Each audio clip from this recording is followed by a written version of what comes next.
Did I stutter? He has time, launches it to the end zone. Touchdown! Terrence Williams! But they are who we thought they were, and we let them off the hook. The 2011 winner of the Heisman Trophy is Robert Griffin III, RG3! Welcome to Up Tempo on SicEm365 Radio. Langoliers, base hit to center, and the Baylor Bears win their first Big 12 tournament championship. Their fat little girlfriends are telling them what they want to hear, which is how great you are. I'm a man. I'm 40. Call us on the Impact Health Labs caller line at 254-339-1122. Hello? You play to win the game. Yep, just ready for OU. You can't handle the truth. Here's Drake Toll.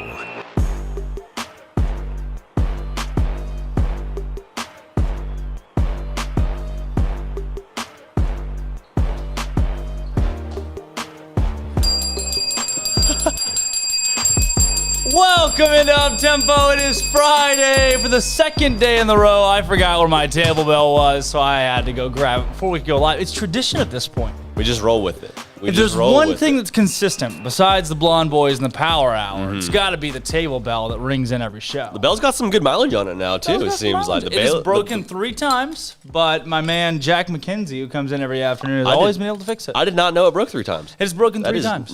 Okay, well, here we go. It's resilient then. I'm very aggressive. Blue collar bell. Today, we are breaking down Baylor and Kansas men's basketball. That happens tomorrow, 7 p.m. in Lawrence, Kansas. Track is in the Big 12 Indoor Championships. The equestrian team, okay, they had a meet at 11 o'clock today, which it is 11:02, against Oklahoma State, and that has been canceled. They have a meet tomorrow at 10 a.m. against TCU. That has been canceled as well. The horse has COVID. Is that confirmed? Horse COVID. No, the horses do not have COVID. Are we sure? Yeah, I asked. They confirmed no COVID for the horses? I called Casey Maxwell, the equestrian head coach, and she said horses no COVID. Okay. Direct quote. Well, that's good news. Direct quote. That's good news. Outside of that, women's basketball, Kansas State tomorrow at 11 a.m. in Waco. You gonna wake up for that? What time is it up? 11 a.m. Be up for that? I'll be up for it probably. Yeah. Armstrong's giving me a old nod. Armstrong's going to the women's basketball game. Actually, yes. Really? Heck yeah. Is that for reals? That is for real. Well, actually, that's not for reals. That's my friend offered me a ticket if his other friend drops out. Okay. So I'm lower on the totem pole of friendship with this guy, but I might be in there. You are one bad slice of pizza away from being in the game or being at the game. That's true. Yeah. You're right. Like it'll be Think about Tom Brady. You're the Tom Brady of the women's basketball game right now. You are one Mo Lewis collision away from being at that game. Yeah. Hey. That buddy, that random guy, he's Eric Bledsoe. No one will ever remember him. Drew Bledsoe. Exactly. Consider the point made. You did make a big point right there. That was good. That's true. Okay. That's true. Outside of Armstrong going to the women's basketball game on Saturday, which is going to be awesome, we've got baseball against Auburn, number 17 Auburn tomorrow in Round Rock. Softball against Lamar tomorrow. Softball against UConn. Soccer opens that. Soccer? I hardly know her. Soccer against Texas A&M tomorrow. Acrobatics and tumbling against Mary Hardin Baylor. Oh, sorry, I'm done. Boom. It just keeps on giving. I love it. And then Sunday, baseball, Oklahoma, softball, 25, Mississippi State and Waco, and then volleyball versus Pepperdine at home. Pepperdine just swept the number 12 team in the country. How about the Waves? The Waves. How about the Waves? What West a Coast. mascot out of the West. What happens in West Malibu? Coast. You know that song? Goodbye or hello. Goodbye or hello. I guess not. Okay. We got T-Rex in the Impact Health Labs caller line. T-Rex, come on with it. I got plenty more to talk about. Let's open the show where we belong with the callers. It's not my show. It's your show, T-Rex. What's going on? The massacre in Lawrence will commence at 7 o'clock tomorrow. I am inbound to Dallas Love Field. And just that one date for you to Google. And you might not want to summarize it on the radio, but go ahead when you get a commercial break and Google August 21st, 1863, because we will repeat history tomorrow night in Lawrence, Kansas. See, Kansas fans were rejoicing the day they heard I moved back to Texas, but no distance in this world stopped me last year from sitting on row 5 and witnessing history, and no distance is going to stop me from witnessing the Big 12 championship finally come home to Waco tomorrow. See, Bill Self, all the money, all the Adidas bagmen, nothing can stop you from the butt whooping that's coming tomorrow. See, we had all these days off. That was just time for us to conceive how we want to convince you that you can win this game, Bill. Little Bill, guess what? It ain't no dollar bills no more. There ain't no Snoop Dogg. There's nothing but level 1 violations coming and a Mark Vital dunk down your throat. Second man, baby, I'm so pumped. Whoa! Better tell TSA to let me through because I may just lose my mind and check in. Woo! I got to calm down before I get to the airport. Let's play some Bear games. I love. Wait, what row are you on, T-Rex? Oh, I'm on row 20. Let's go. Let's go. That's probably close to let you be in these days. Last year I was lucky. There was a blizzard. People sold their tickets. I sat amongst a bunch of rich alumni and KU professors. And let me tell you, ain't nobody getting more pissed off than rich people when a crazy opposing fan comes in. And it's great. You'll move up. I'm excited. T-Rex, are you Baylor Bigfoot? I am not Baylor Bigfoot. See, you have my phone number. I don't need a burner account. I'll call anybody out by their name. Everyone knows who I am. That's a good point. That's true, T-Rex makes a very solid point here. T-Rex Bear Games question of the day. Oh, I know the answer to this one. What is your score prediction for Kansas and Baylor tomorrow? 5. Level 1 violations. That's the score. What's the other score that you always tell us for these games? 169, baby! Baylor 100, Kansas 69 in Lawrence tomorrow. Who's the leading scorer for Baylor, or does everyone score 25 points?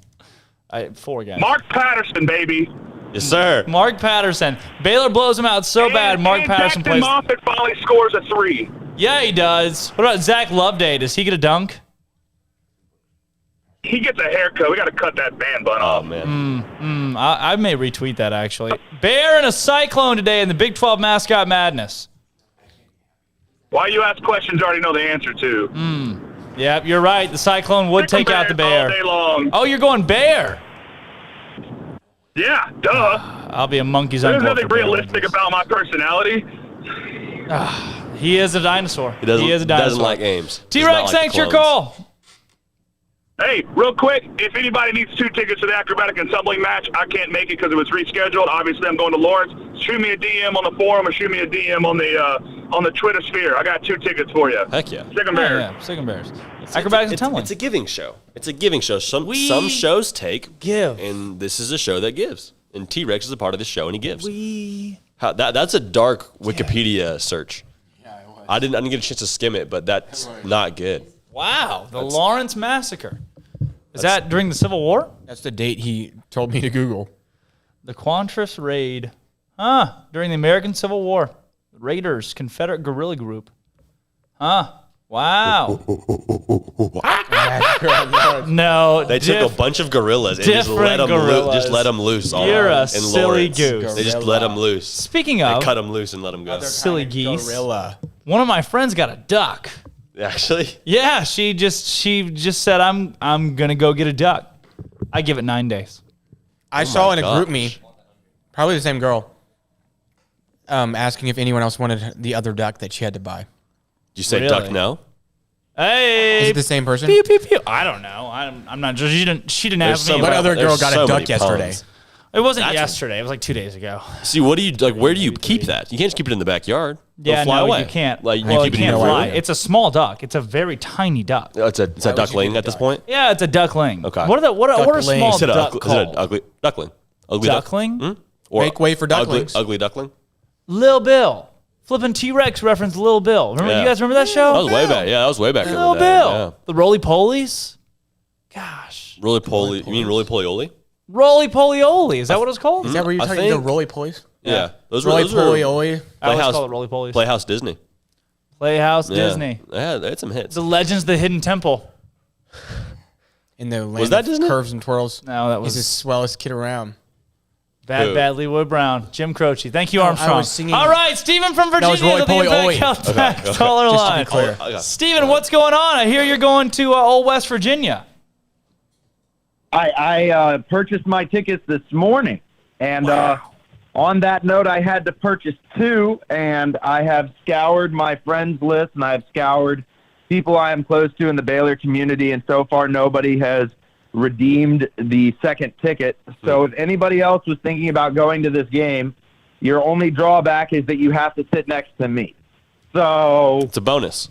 The bonus. Look, it's here. So anybody who's going to the game or who was thinking about going to the game and can't find a ticket, I got mine at a really good price. So, if it's someone in the Baylor community, I'm perfectly willing for somebody to come scoop it up so we can get more fans up there. My game day outfit came in the mail too. I got a gold Baylor polo with some emerald green Brooks Brothers chinos. So you'll be able to see me on TV. Let's rock. And then I also wanted to say, y'all were on this most quotable movies yesterday, and I agreed with y'all's Incredibles take, and I wanted to enhance it by saying there are some movies that Pixar makes that are way more quotable than anything else that anybody does. I think Toy Story is on my list. Like, this is a perfect time to panic, or there's a snake in my boot, or To Infinity and Beyond, or, you uncultured swine, what are you looking at, you hockey puck? Hey, look, Ham, I'm Picasso. Like, there's so many. There's some good ones. Like, I hadn't thought about those, but when you say them, like, they come back to the front of my memory, and I'm like, oh yeah, that was the Ham, or what's his name? The piggy bank. What's his name? Ham. I think his name is Ham. We were referencing That's good Moana. stuff. What are you looking at, you hockey puck? I remember that very clearly. And then it's literally a hockey puck. You're a It's like sad. a hockey puck with arms and legs. Yeah, it is. And, And he's like, what? You're a sad, strange little man. I don't even think it has a mouth. I don't think he can say anything back. I think Mr. Potato Head is literally just insulting this hockey puck on the fact that he's a hockey puck, and the hockey puck can't say anything about it. And before we get to the Bear game, I hope y'all enjoy that movie. Y'all will have to live tweet me or text me and let me know what you think. That is one of my favorite movies. In addition to being a sports fan, I'm a hardcore racing fan, and I will tell you that movie is a better movie than just your average racing movie. So it's a really good movie. We're juiced up. We got an up-tempo movie night in the works, so you will definitely be on notice when that becomes a reality. Up-tempo is not your average radio show, and that movie's not your average racing movie. It's not. It's not. Definitely not. It's not. And then can we talk a little bit about this Kansas game? Do I have 30 seconds to say that, if Baylor loses this game in Lawrence, Kansas, knowing what I know about Baylor and Kansas and the history of my life, I won't be that disappointed. But still, I want us to smash those darn Jayhawks. So we're picking Baylor to hit the over, and we're staying away from whatever the money from whatever the spread is, because I have a feeling that I can't predict whatever is going to happen. Okay, but you have what do you have? What's your final score prediction? Baylor winning? I have Baylor winning in a close one, 81-75.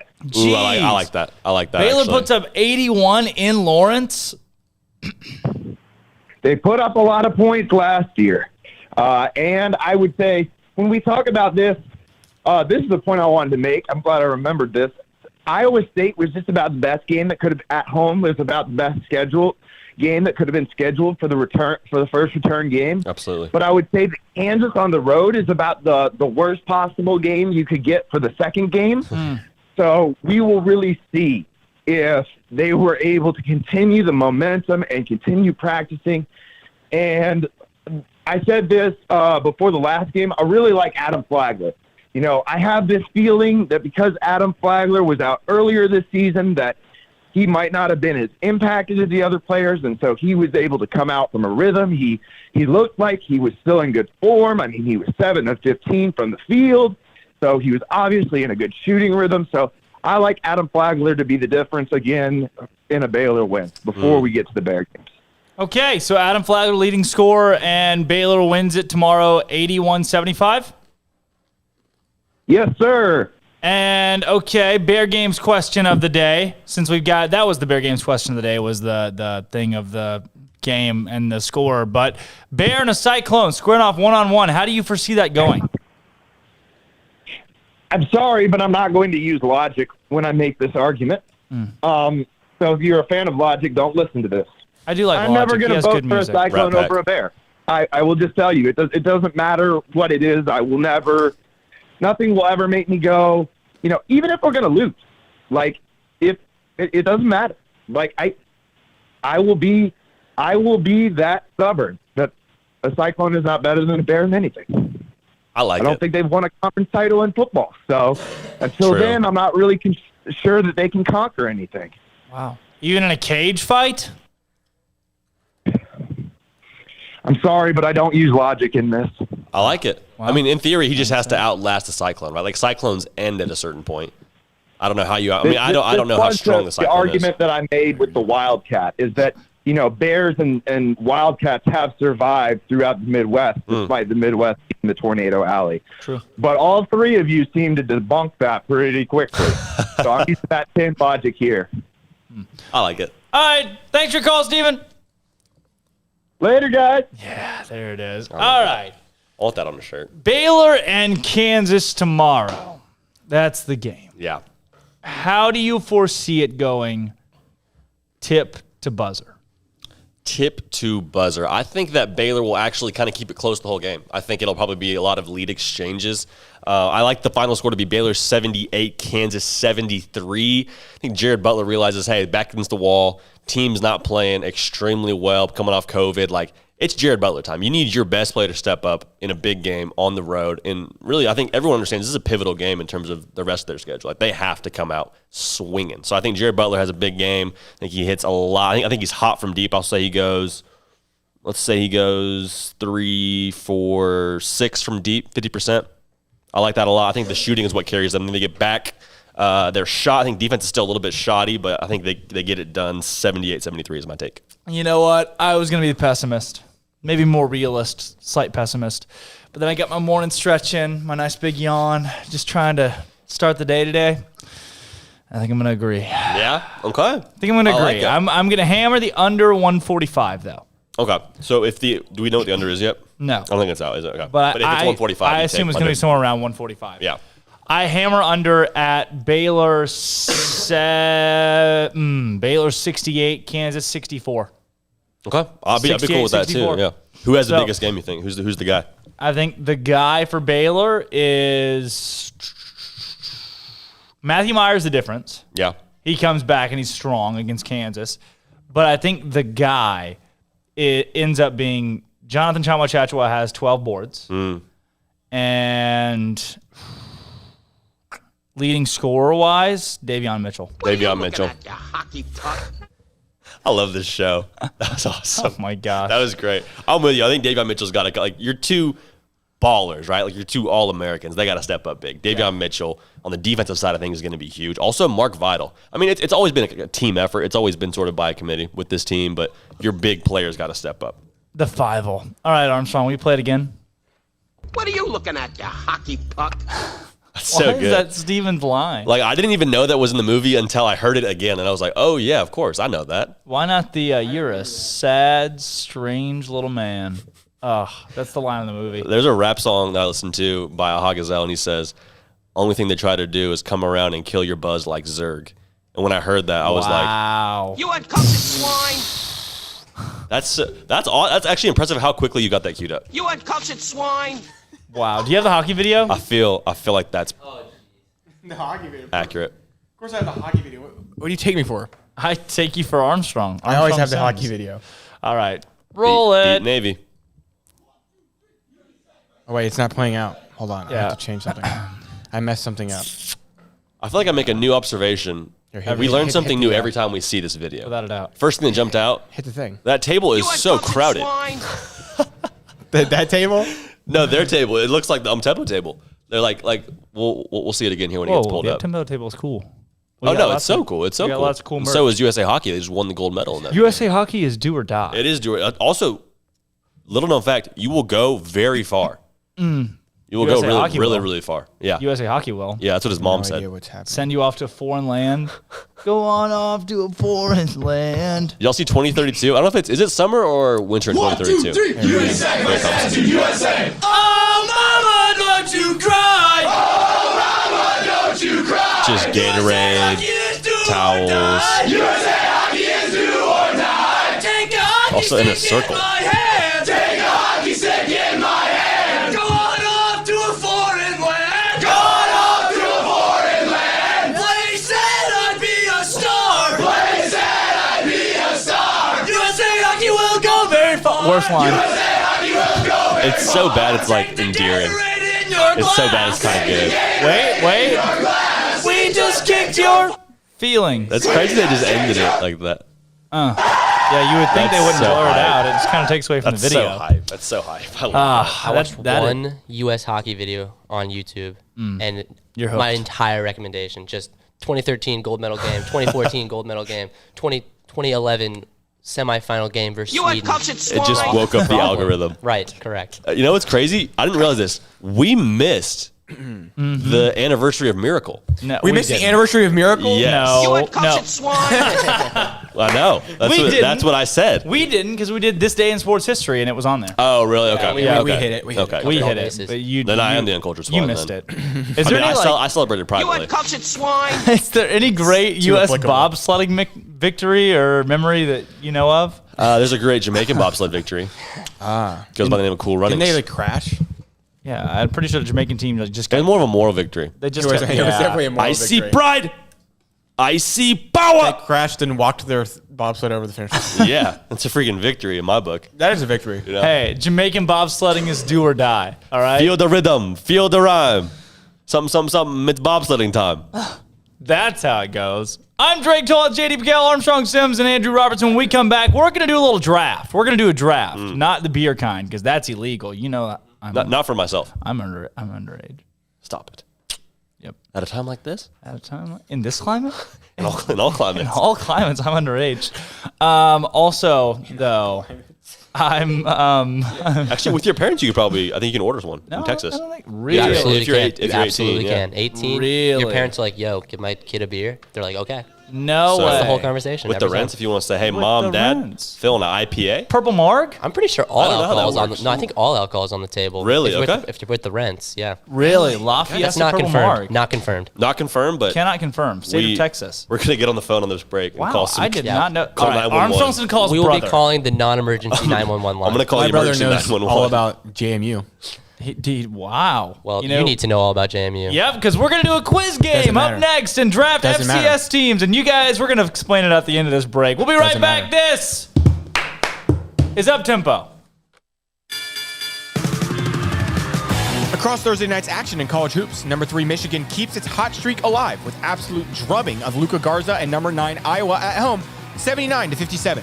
Gonzaga struggled to fend off Santa Clara, 89-75. Number 19 USC fell at Colorado, 80-62, and number 4 Ohio State was upset by unranked Michigan State, 71-67. On the women's side, number 12 Michigan was upset at Iowa, 89-67. Number 16 Arkansas snuck past Auburn on the road, 74-69. Number 19 Kentucky won on the road at 17 Georgia, 62-58. And the NCAA has announced that March Madness will not have replacement teams if an institution cannot play due to COVID. The team will have to forfeit and their opponent automatically moves on. Elsewhere, Texas has approved a 6-year, $34.2 million contract for coach Steve Sarkisian. On the Baylor side of things, the women's tennis team knocked off Tyler Junior College 6-1 last night. And turning to this weekend, Baylor Athletics will have teams competing in 15 total games, highlighted by men's basketball at 17 Kansas, softball at home against Ole Miss and 25th ranked Mississippi State, baseball against Texas A&M and Oklahoma, and soccer at home against Texas A&M. I'm Armstrong Sims, and that's all the news that is news in college sports. It's been Armstrong's Minute on SicEm365 Radio's Up Tempo.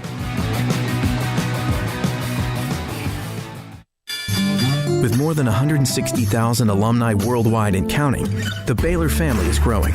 And through the university's expanded Baylor alumni program, the family is growing closer. With hundreds of local volunteers planning events in cities and towns around the country, you can gather with fellow Bears no matter where you are. So, get connected. Get something started. get involved, and make plans to get together with Baylor alumni. Visit us at baylor.edu/alumni. Don Humidor, your home with a 48-foot walk-in humidor with the elite cigar brands from around the world, including the #1 cigar of the year, Aging Room Cuatro Nicaragua. Plus, they have the great brands like Macanudo and Artur Fuente, Rocky Patel, Aston, and so much more. CBD, great for sore muscles, aches and pains, sleep, Vita Dreams, and anxiety, mild depression, general health and wellness. Their staff very knowledgeable on the subject. If anyone is curious about CBD, ask Carol and Ashley. Don Humidor in the Townwest Shopping Center off Valley Mills in Waco. What you do in privacy is your own business. What you do in public with your truck, well, that's our business at Pickup Outfitters. In your garage, it's okay for your truck to parade around in the nude with no accessories. Hey, this is still America. But when you bring your truck out in public, it's just common decency to put an outfit on your truck.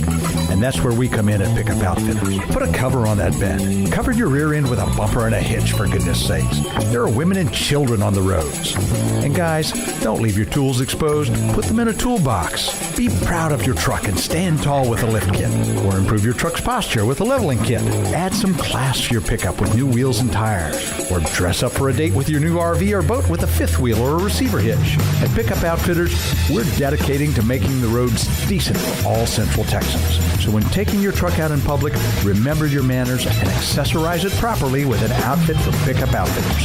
220 Lake Air Drive in Waco. Hey, this is Bryce Petty, former starting quarterback and two-time Big 12 champion, and I know firsthand the importance of being in top shape both on and off the field. So listen up, men. If you're feeling beat down day in and day out and looking for that high-performance edge that separates the men from the boys, then look no further than the Petty Clinic Low T in Waco. Petty Clinic is a comprehensive men's healthcare clinic with an atmosphere catering to men. Board-certified Dr. Kent Petty has a special interest in offering the highest quality medical care to men of all ages. Some of the services offered include screening and treatment for low testosterone or thyroid, infertility, high blood pressure, diabetes, high cholesterol, sleep apnea, while offering comprehensive wellness exams and complete men's health lab panels. High performance men, remember, it's not just a Petty thing. This is Bryce Petty, encouraging you to reach out and Google search Petty Clinic Low T or go to pettycliniclowt.com and get your complimentary lab screening today. Welcome back to Up Tempo on SicEm365 Radio.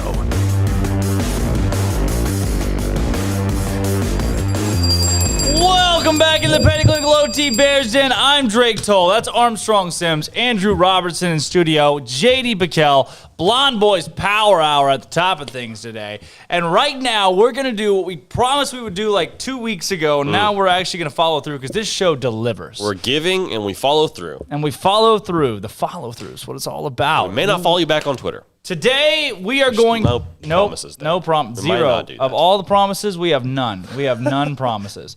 Today, we are going to draft our FCS teams of the year that we will keep up with fervently, follow every week, report on every Monday, because FCS football kicks off in full swing this weekend. Starting with our we're going to have a contest. So basically, behind the scenes, folks, what happened is Armstrong got really upset that Andrew picked James Madison to be his contender of the year. I'm not upset. I understand. It makes total sense. I fairly How could you not pick JMU? Every person here got to draft teams. Everyone had an opportunity to take them. One contender and one dark horse, okay? Right. I'm going to give my draft picks here in a second, but it was first come, first serve, and Armstrong came last. Didn't know the rules. I didn't know the rules. Armstrong actually didn't come at all. I had to pick Armstrong's teams for him. But the committee reviewed it. And after further review, we're going to put Armstrong and our Andrew Robertson in a battle to the death over who gets James Madison. I accept And it doesn't matter. We'll love your support when I wipe you in this quiz. You'll probably wipe me in this quiz, but it doesn't matter. It's fine. Love is love. Love is also is a choice. I have a shirt in the mail. Love is a choice. Love is a choice. And every Christmas we say, hey, man, I love you this many dollars worth. So you could also bid on them, but we decided against that for right now. as Armstrong is. I could gainfully lose employed. this quiz, and JMU will still be number one in my heart, and I would cheer for them relentlessly, no matter what teams y'all assign me. Sure. So this is what we talked about prior to the show. Drake is also going to play. If Drake wins this quiz, he has complete autonomy to select whoever it is. Wait, okay, all right. that's fine. Yes. Okay. I didn't even know their mascot. Well, Drake, I think you look great today. So Drake understands true love. He'll let give the it to me. first ever annual. Could be an annual thing. We don't know. It might be annual. Annual quiz. Depending on how great James Madison does, we could all be competing in this next Hey, year. you know what? Okay. First question of 5. Oh, shoot. Only 5. Whoa. Only 5. That's it. This is like one of You those got quizzes in 5 high and, school that you 5 and a miss. tiebreaker. You miss one, you get a B. I don't have another pen. Miss one, you get a B. That's true. Please hold. All right. All right. What number president was James Madison of the United States of America? That's a great question. Sean Bonner. Whom the president, or who the school was named after? Yep. No. James same Madison guy? University? You're kidding. Same guy. True story. Same guy. Breaking news. The James Madison that was president. That's what they named it. No. Yeah. Yeah. Continue. What city is James Madison University in? Oh. What if I give you the state? Did he ask for the state? Weak. We all good to continue? Oh, yes. Yeah, I'm good. Who He was studied. James He studied. Madison's starting quarterback a season ago? What? Not their current starter? Oh, this is absolutely banana lands. Hint, the starting quarterback a year ago started an NFL game this season. What? Yeah, I know who you're talking about. I just can't think of his name. What? All right, whatever. I have something written down though. A season ago, so this is 2019 to 2020, James Madison played 16 games, losing in the FCS championship to North Dakota State. What was their record overall that season, including the championship game? So of 16 games, what did they finish? It's a championship game. It's a championship game, Alex. Playoffs. Final question. Okay. Who does James Madison play this Saturday? Oh, what a dagger to the this. heart. I actually might. Is it a big matchup? No. It is not a big matchup, to the best of my knowledge.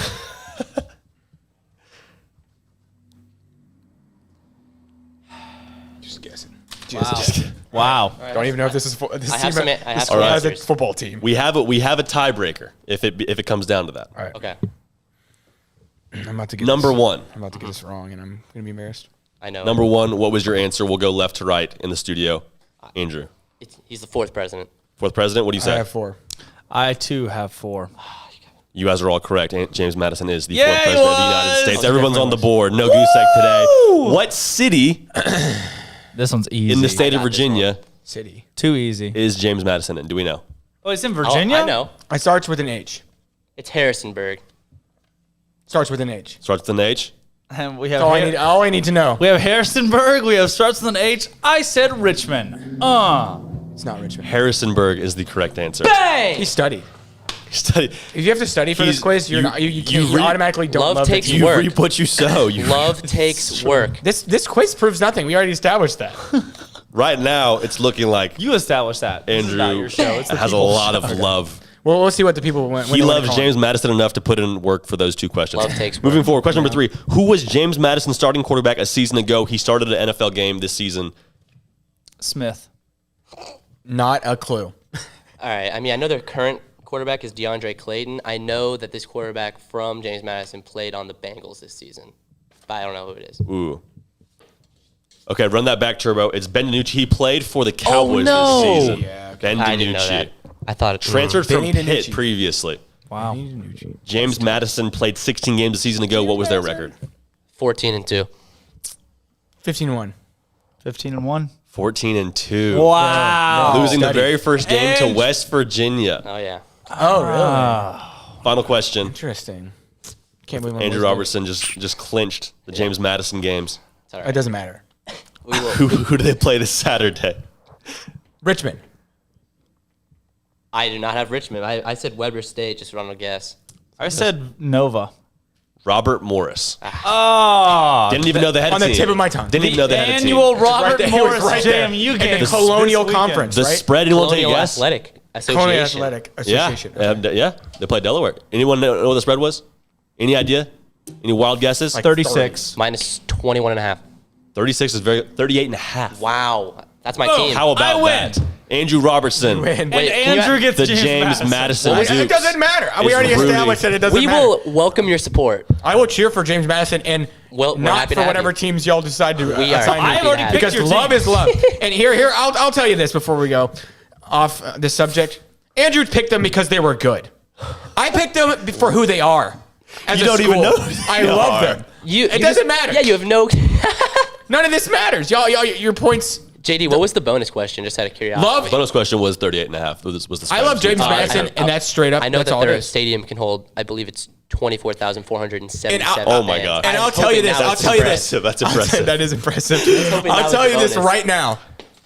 I get the Dukes or I'm out. I thought, what was the quiz for? The James I don't know. Y'all came up with the James Why games. do you want James Madison? The What James did games James is Madison such- do to you? I have a tough realization for Armstrong that I just crushed you in the quiz. Doesn't matter. And I think that was the The deciding Dukes or I'm out. Stephen from Virginia is calling right now, and it says, give Armstrong James Madison. Thank you. And I'm dropping the call. This is kangaroo court. That's No. awesome. All right. Bum, ba-da-ba-da-dum, bum, bum, bum, bum. I love the old NFL films. Bum, ba-da-ba-da-dum, Like, bum, bum, bum, The old NFL bum. film. The The Dukes or I'm out. Yeah, we played the old NFL film song. I have something queued up here for you. Okay. Oh, you're the man. You uncultured swine! No way the old. I walked right into that one. No way the old NFL I walked song right into is- that one and just is- crowbarred. Speaking of songs that we love, the SEC song, y'all know the SEC songs like the... Yeah. Like the CBS theme? Yeah, just the SEC song. Gone in 3 years. Yep, that song. Gone forever in like 2 or 3 years. James Madison's the best. Yeah, gone in 3 years. Bound. Yeah, savor You know it what's while not you can. gone in 3 years? Oh my God. James Madison's football program. Ants love Marching Lundquist. by Dave Matthews Band. Bum, Oh, yeah. bum, bum, bum. He wakes up in the morning. Do you have the That's a great NFL? song. Do you have the old NFL films? Will we get dinged for that? It's not copyrighted. No. Oh, it's not? No, it's Heck just. yeah. It would definitely. Why would it not be copyrighted? Because why would they copyright that? No words can't copyright It's it. a song. They're Can't copyright not. no words. They can't copyright no words. That's right. No woman, no cry. No words, no copyright. Oh, yeah. If we get dinged, Is that what you're talking about? I love that. That was good. Yeah, play that. We'll for sure get copyrighted though, huh? No. I think you can play 10 seconds of any song. will definitely without get getting copyrighted. Just Is there a play 10 remix? Is seconds? there a mashup on YouTube that no one has rights Oh to? yeah, like a random mashup. Like a. No idea. And it drops. Just like NFL films music. Yeah. Step. I was thinking like 2012 NFL, 2012 Madden. You know what I'm talking about? Oh, yeah. Dun, dun, dun, dun. Is they still use So that? good. I'm sure they do. I actually haven't owned a Madden video game in a long time. Seriously. Who was on the cover of 2012? 2012 was that? RG3. No, it wasn't Brett Favre. Brett Favre was like 08. It's No, funny. he was 09. Both you guys are as close as the other. So Let me see. Let me think. Hang on. 2012. Did Trent Richardson? He And was on one of 2012 like was Troy Polamalu and Larry Nope. Fitzgerald. Nope. 2011. That was Who like was it? 09. That was 09. I got this. Oh, no, it was Brett Favre. On Wii it was. On Wii? On Wii, I think it was actually. Bro, I will destroy anyone in Wait, actually, who was on 2012? Wii Sports Resort thinking. table tennis. Whoa. Who was on the front of? Wow, Brett the Favre cup? was 09. Yep, 100%. Hype. What was 2012? 2012, Peyton Hillis, pride of the University of I Arkansas. was They did a thinking bracket that running year. back. Rushed They for did like it- 1,600 yeah. yards for the Browns. He was awesome. He was until he wasn't Golly, anymore. the Dukes were Do we have any- do we have- out. I thought you were a North Carolina fan. Yeah, I am a big. I Just am take North Carolina. Villanova. Pick a team, okay? I did. Yeah, so James I guess Madison. we'll start there with James Madison. Would you like to forfeit your first round pick, Armstrong? Damn risk. We will give you Forfeit my Tarleton. first round. Yes, pick? your first round selection. Would you like to? I'd like to select James Madison. Go. They're off the board. James Madison. That's like the Patriots trying to take It's like you Trevor telling me I Lawrence can't with have the ninth Baylor pick. because you claimed them. You did. Doesn't People matter. effectively. Doesn't matter. Also, the soccer game. It's like you against- telling me I can't be a Jordan Spieth fan because one guy is already a fan of them. Yeah. Doesn't matter. Doesn't You can work be that a way. fan. They're just not your team. Well, COVID times are tough. Occupancy Doesn't work that way. in this climate, All all climates. James Madison's my team in all climates. the Oh soccer my game was canceled this weekend, by the way. Golly. So while you guys were over here doing all your stuff, They canceled the soccer. So, trying to sort out in a very important draft. Stephen from Virginia says JMU's the Dukes from Harrisonburg. 15-1. They played Robert Morris. 15-1. Or 14-2. He was just trying. Last year, yeah. So basically, Stephen from Virginia nailed all of those. He's a dog. Do you have that music? Some semblance of music? I don't have. You uncultured swine. Thank you. Hey, do you have some music? Somebody once told me. You know, there's a you can get into like a YouTube wormhole where they take All Star and put it like to every song ever, and it just turns into All Star. It don't stop coming, and it don't stop coming, and it don't stop coming, and it don't stop coming. Have you seen that? It don't stop coming for 10 hours. That's awesome. And it don't stop coming. All right. Who you got, Drizzy? Bum, bum, bum, bum, bum. Thank you. My first FCS team that I will cover this year, my contender, Steamboat Kelly and the Southeast Louisiana Lions. I think they're the Lions. Ooh. They're the Lions. How about it? Selah. Southeast Louisiana. They play tomorrow against Sam Houston State in one of the biggest games in the country. Let's go. Give me Southeast Louisiana winning it on the road tomorrow. Then my backup team, my dark horse team, also from the Southland, the McNeese State Cowboys. Ooh. They play next weekend against guess who? Southeast Louisiana. Who am I supposed to root for? God, rip my heart out and eat it. Whoever wins the first game, I guess, right? So you just ride the hot hand. You just have your contender be the contender. So I have McNeese State. I would have picked Central Arkansas, but they're not playing. I would have picked Stephen F. Austin, but they too are not playing. So I am stuck with Southeast Louisiana, which I'm not mad. Not mad. And McNeese State. J.D? Dude. That's me. We'll ride it out. I'll start with my dark horse because they're very near and dear to my heart. The Eastern Illinois Panthers, home of Tony Romo, home of Jimmy Garoppolo. They just put out NFL prospects. That's what they do.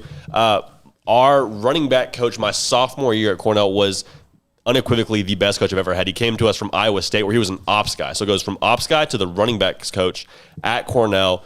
Guy knows ball, just lives and breathes football. He was also at Northwestern previously. I believe he was ops there as well. Anyway, the offensive line coach, Adam Cushing, got the head coaching job at Eastern Illinois, said, hey, Kuz, his name is John Kuzieski. He said, Kuz, you want to come with me, call the offense, and coach a little thing called the superbacks. If your offense has a superback on it, I'm in. He coaches superbacks, calls the offensive plays. He's my guy. I'm rolling with Eastern Illinois. We'll have him on the show. He's phenomenal. One of the greatest football minds I've ever been around. Contender. Got to roll with Coach Prime in Jackson State, man. Coach Prime in Jackson State. That's a great pick. They played Missouri Valley, I believe. No, they don't. No, Mississippi Valley. No, they don't. Who did they play? It got canceled. No. Yep. In a matter of an hour? Well, like 2. No way. Okay, that breaks my heart then. Well, then my Sunday just got a lot more interesting. Ride with them, though. All right. That's a great pick. Rolling with them. A lot of transfer code on the boys. So JD has Eastern Illinois and Jackson State. Grayson Grundhafer has chosen North Dakota State. Boo. Boo. Not James Madison. No. So boo. Terrible. Grayson chose North Dakota State, which is such a cop-out. Like, you guys are doing an FCS draft? I want North Dakota State. They're good at football. So Grayson got them because they're no. Kari the babysitter. Yeah, that's what that was. Hi, Mrs. Farr. This is Kari. No, it was Grayson Grundhafer in all climates. That is Grayson Grundhafer. He's going to call in here. And then he's not really happy about that. His dark horse is Incarnate Word, who is very, very bad at football. It's a weird dark Very horse. bad. But I think he's from, I don't know, he has some connection to Incarnate Word somehow. It levels out. Is Incarnate Word near San Antonio? There's levels to it. You and I know. There's levels to this game. Be humble. Be humble. Is Incarnate Word in San Antonio? I don't think so. I don't think so. I have no idea. Okay, well then Armstrong, I'm lost why he picked them. Armstrong, are you ready for your teams? I'm ready to pick my teams, yeah. Pick your teams. But I've already chosen for you. I'm going to pick the Dukes, or I'm out. Well, you're in. Good news for you. Your teams are Nichols State. There we go. And Tarleton State. My dark horse is William and Mary. You should ride with both of those. Why? Are they good? I don't know. Do you want to take off? You want to take off Tarleton? I don't know. Tarleton just beat New Mexico their first game. Okay, what were my teams? As a D1 Second team. Second I game. saw that. What were the Second teams game. you assigned? Tarleton State? They lost to McNeese State in their first game as a D1 team. That's tragic for them. I've assigned you Nichols State, who's top 10. Okay. You're welcome. Okay. And I've also, they play my teams too. And then I assigned you Tarleton State, but I will take Tarleton State away and put William. Is Washington and Lee in this thing? Or they don't have a football team, do they? There's no way. They have a team. Really? Are they Yeah, FCS? I believe so. I kind of want Washington and Lee. I want to say they might not be D1. You want William and Mary and Washington and Lee? Do you want to leave Nichols off the board? Hold on. I got to see if they have FCS football. While you're looking, Andrew, draft your teams. All right. Well, I already have JMU, by the way. For the first overall coveted pick in this selection, I'm taking the JMU Dukes. Wow. Good pick. Thank you. Good pick. I can't blame you because they are the greatest team of all time. 52-0 last week against Morehead State. You like them because they're good. I like them because I like them. Well, I also know more about them, so it's just a history thing. It's too real. Chrome down here. I don't need a windshield. Banana seat, a canopy on 2 wheels. All right, my dark horse from a little bit of research I've done. I want Sam Houston State. There we go. I like them. They're in Texas, and me and Drake clash. And tomorrow at 6 p.m. it's Sam Houston versus Southeast Louisiana. There can only be one. No kidding. I think Sam Houston's gonna get the best of us too. In the Toll Bowl. Kind of worried. Is that really what it's called? I just called it that right now. Sounds awesome. The A-Rob. Shoot. Why are you the way that you are? Genetics. I hate so much about the things you choose to be. People that don't know that quote are like, they are. Drake's pretty mean. Guys, JD rip on it air. apart. My mom calls me all the time. You need to stop. He is fragile, and you're being really aggressive. I'm very fragile. Yeah. She calls me, and then she says, also, your glasses suck. Don't wear them. I'm like, Mom, I want to see. Well, don't. Breaking news: Washington and Lee is Division 3. Okay. Wow. Yeah. And Well, our you know what? still taking them. Good news for you. We're picking D3 teams on Monday. No. Don't. I want them. I want them. I'm going. What's the draw to Washington and Lee? I visited there. Okay. For what? There you go. Didn't For love college. it enough, I guess, huh? Yeah. No film. Liked it. Oh, give me Mary Hardin Baylor. No film. Speaking of, Interesting. I would like to replace. I would like to actually put William and Mary instead of Tarleton. Are they playing a season? Do we know? I don't know. I don't know. Look at the Twitter. I sent a video of Mary Hardin Baylor, a football player, doing something really cool. It's on the Twitter DM. Okay. Okay, and then Colt Barber's drafting South Dakota State, and then probably someone else. But Colt's been unresponsive on this. Colt, if you're out there and you're listening, I know you're my boss, and I have the utmost respect for you, but you've dropped the ball on this one. Yeah, I'm going to need your help. William and Mary's playing. I want you, help me, help you. I want you to have an FCS football team. I value your opinion. And if we can get you in on this, it would make me very happy. You know, Armstrong, they don't play till March. Doesn't play till March, but they are playing, and they do play James Madison on March 13th, which all I got to say is I'm going to pick William and Mary Tribe, obviously. That's a great But name. on March 13th, obviously, I'm a JMU fan. I can't not be. How can you not be? That game's going to be a birthday present to me because we're going to smash you. And March 13th, Bro, we're going to my birthday. Bro, Yeah. we are gonna smash William and Mary. Nice. Let's go. Wow. This draft, I'm pretty happy with the way this draft turned out. I'm not gonna lie to y'all. Sick 'em, pick 'em today. Let's talk about sports, couch sports. Y'all want your overall records? Yeah. What's my overall record? All right. Well, JD has had a not ideal week. Slid. He's fallen to 61-51. That's Okay. still pretty good. Too real. Thrown down. I don't need a windshield. Drake is 152-121. Okay. Also pretty good. So many picks. That's he peppers picks. What an astute observation, Armstrong. Kev's got me pegged. Wait, 121 and 151? So you're 61-51, and Okay. Drake is 152 and 152. 121. Okay, yeah, gotcha. Yeah. Yeah. That's a total of 273 picks to JD's 112 picks. I'm small, miss small, baby. Well, Small, miss small, baby. You have missed small a couple of times, as have I. We actually have the same winning percentage. I'll check that. Exact same? Let's see. Close. I It believe is so. close. It's close. It fluctuates. I'm definitely... We got JD at 54.4. Okay. And we got Drake at... This is live, folks. Live numbers. From A-Rob. Ideas in mathematics. Math hard. There comes a time. I think he's 55%. He's 55.6. Yeah. There it is. But that's... You guys are right there. There it is. Striking Yeah, that could distance. end tomorrow. We'll roll. Could end roll the today. dice out and play. Yeah, we're backs against the wall, baby. What do you got in your sick 'em pick 'em today? Backs against the wall, man. We got to pick some winners. So I think what my mistake was earlier in the week, I decided, hey, we're going to go ahead and pick the teams that are great against the spread. And then I was like, okay, well, if we're going to do that, let's also fade the teams that suck against the spread. Woo! That didn't work. Too real. That didn't work at all. Chromed out, man. So, I need a windshield. what we like today, Drake is an automatic bet. Thank you. Drake is an automatic bet. We're rolling with them. What are they? -8.5, I believe it is. Thank you. Grand Canyon -6 at Seattle U. Yes. Grand Canyon. Yes. That's locked GCU. up. They're also Do it for Love Country. amazing. They're amazing against the spread. Unbelievably They're good. so good You know against who the their spread. head coach is? Did we come on the show at one point? Little man. Big man I'd like to call Bryce Drew. You know who else? Armstrong, you'll like this, as well as Andrew Robertson. James Madison at home -2 against Drexel. Love it. They're great against the spread too, James Madison is. One of the best teams in the country against the spread. No days I'm sure you already knew. Right, I'm sure y'all both already knew that. Too But real. I'm just elaborating here. I knew that. Again, Drake at Bradley -8.5. Also a big fan of Wagner -10. Wagner -10. They beat Central Connecticut by 20 yesterday. They'll win by 15 tonight. Interesting. Wagner -10. Bryant -6. I was in the middle of a sentence. James Madison -1.5 tonight. Hammer. Siena on a money line. Texas State -9.5 tonight. Sorry. Akron -4. Akron -4 I like as well. They're great against the spread, especially in conference games. All yours. Ooh, I got too real. I got a weird game. Omaha money line over Denver. They're underdog. 3-19 Omaha. Yeah, against 2-18 Denver.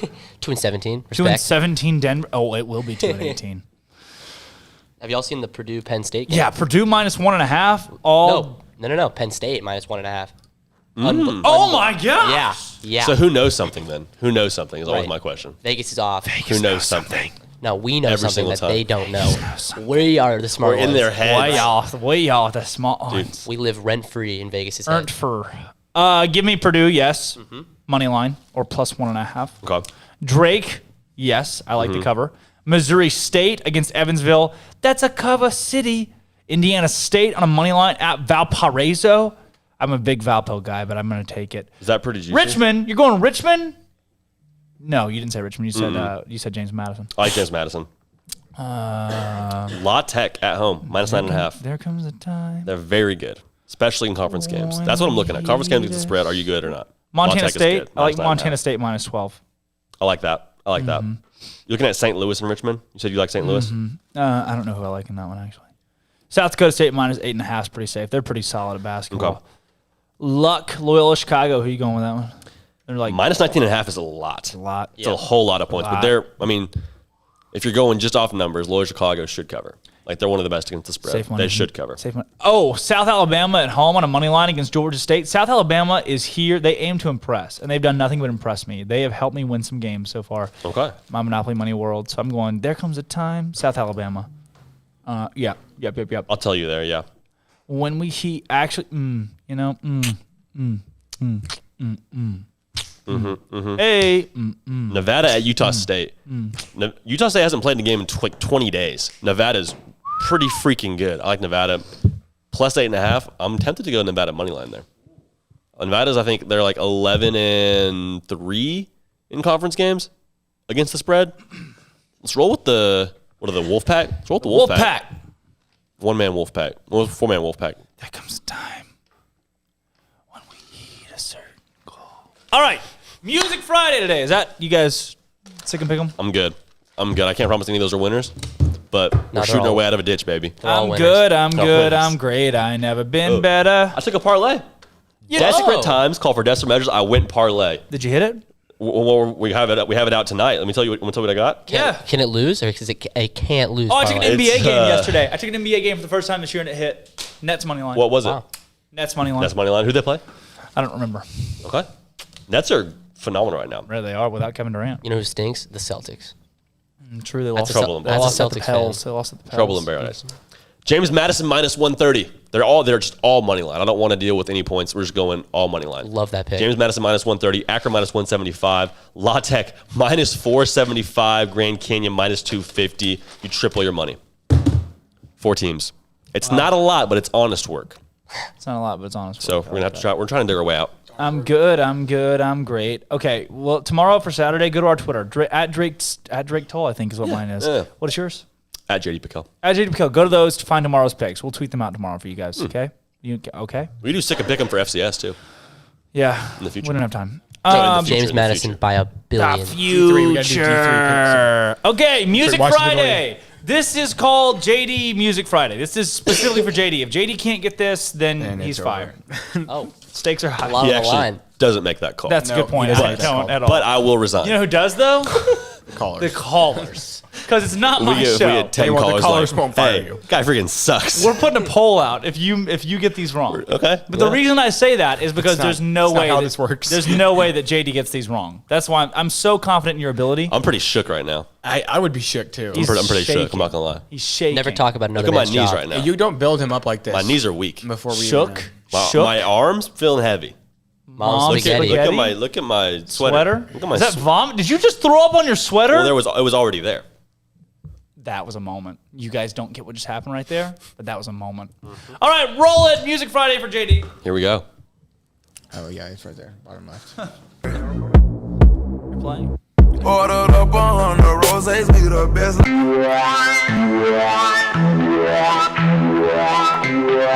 Young money militia, and I am the commissioner. You don't want to start Weezy, cause the F is fucking. That I drop, you'll never say that I'm not killing them. Cause when I am not, then I'ma stop. What's a mob to a king? What's a king to a god?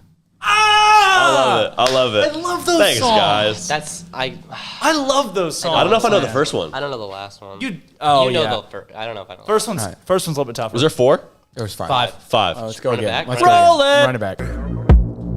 Oh, actually. Ordered up 100 rosés, be the best.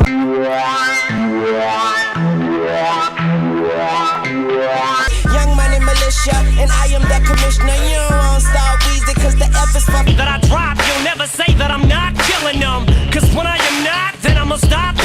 What's a mob to a king? Oh, gosh. What's a king to a god? One more time, you guys want it one more Dang time? it. You got it. I think I got what I'm gonna get. All right. Yeah, I got it. All I right, definitely we're got starting with Armstrong. All right. Armstrong. First one? First one got nothing. Nothing. Okay. Second one. Nothing. No, we go one song at a time. Okay. First one, you have nothing. I got Blase by Future. Woo! Okay, I had Blaza by Future as well. Okay, I wasn't sure if it was Future. Hype. I never even heard that person. Actually, Are you serious? I'm dead serious. Really? Okay. I will not lie. Okay. I will not lie about. No judgment. I will not lie about these songs. This might be a tough category. Zero judgment. This is a tough category. Zero judgment. Now you see why these songs never show up when I do Music Monday, though. Oh, it's Ty Dolla I'm glad Sign. I knew some it's of Ty these. Dolla Sign. Is Not it? Future. Okay. Ty Dolla What? Sign. All right. Sorry. We got I have heard of him. Whoa. Okay. You heard Okay. of Ty Dolla? I have Really? heard of him. Interesting. Okay. Okay. Ride with it. Song number 2. We're gonna start with Armstrong. Yeah, please do. I put Kanye question mark. Song number 2. I have an amendment. Blase features Future, and I'm pretty sure that part was Future. Interesting. Okay. So- Then I will award you both Future. Okay. Let's ride. Okay. Okay. Armstrong, you said what? Kanye question mark. No. Pursuit of Happiness, Kid Cudi. Yes. Also, I will second that. Kid Cudi for Wow. happiness. So you both had it. Wow. Oh yeah. Armstrong had Kanye question mark. That was not I right. did. Song number 3. This is the easiest one on here. Yeah. I put Young Money question mark. Yes. Young Money Militia. Boom. He's in. He's. Is that an artist? Andrew. It's 6 foot, 7 foot Yep. by Lil Wayne. Yep. Yes. And Featuring Young Money. So Lil Wayne is the founder of the label / collective that is Young Money, which is like Okay. They also have Young Money album. So he is a part of Young Money. So that's like So I got in some so ways. I got 0 points. That's a point. Okay. What did you have for that? 6 foot, 7 foot. He just said Young Money. Lil Wayne. He literally said He Young said Money. Young Money and Militia. You don't want to start Weezy because it's. I had no idea. Finisher. I thought I had a point there. Song number 4. Eminem. Yeah. Yeah. Heck yeah. Lights go up. Yes. Till I Till I collapse. collapse. Eminem. Till I collapse. Wow. Didn't know Okay. Yeah. And then last song, folks. Kanye question mark. It is Kanye. Yeah. Let's go. There's actually 3 artists on this song. That's the tiebreaker. Andrew. I don't even know. I don't know the title. I got 2 points. This is my bad. I don't know the title of this song either. I know it's Kanye. I don't even know the other artists. So we got Kings. I think it's called. Is it called Kings? Yeah, that sounds right. I don't know. Okay. There is Kanye, Jay-Z, and Frank Ocean. Oh my gosh. I'm going to give it to you. It is No Church in the Wild by those 3. All right. Oh, wow. Good job. Very well. Very nicely done, you guys. Very Thanks, nicely guys. done. I needed that for morale. All so right, thank you guys. 2-minute drill, but You're a welcome. quick 2-minute drill here. Can you stay for like an extra minute Yeah, and a bring half? it. Yeah, I know your dog's of course. barking No, right you're now. great. You're great. All right, here we go. I'm gonna put it down tomorrow. Roll the music. Don't have the music. I'm putting the We don't dog have the down music. tomorrow. Roll the music. Don't. Dun, dun, dun, dun, dun, dun, It will be a minute. How illegal is it for me to play a song into the speaker? So illegal. Really? For like 5 seconds, you can. Today, facts about Texas. 2 minutes on the board. 2 minutes on the... All right, that's it. I like that one. That's all we got. And we're Like canceled. And that's the show. And it's gone. All right, here we go. 2 minutes on the board. We're off the air. And at the end of the first question, do you have your you need paper? Pen I'm and ready. paper, I'm ready. I'm ready. Number one. Kanye question? What popular soft drink was invented in the state of Texas?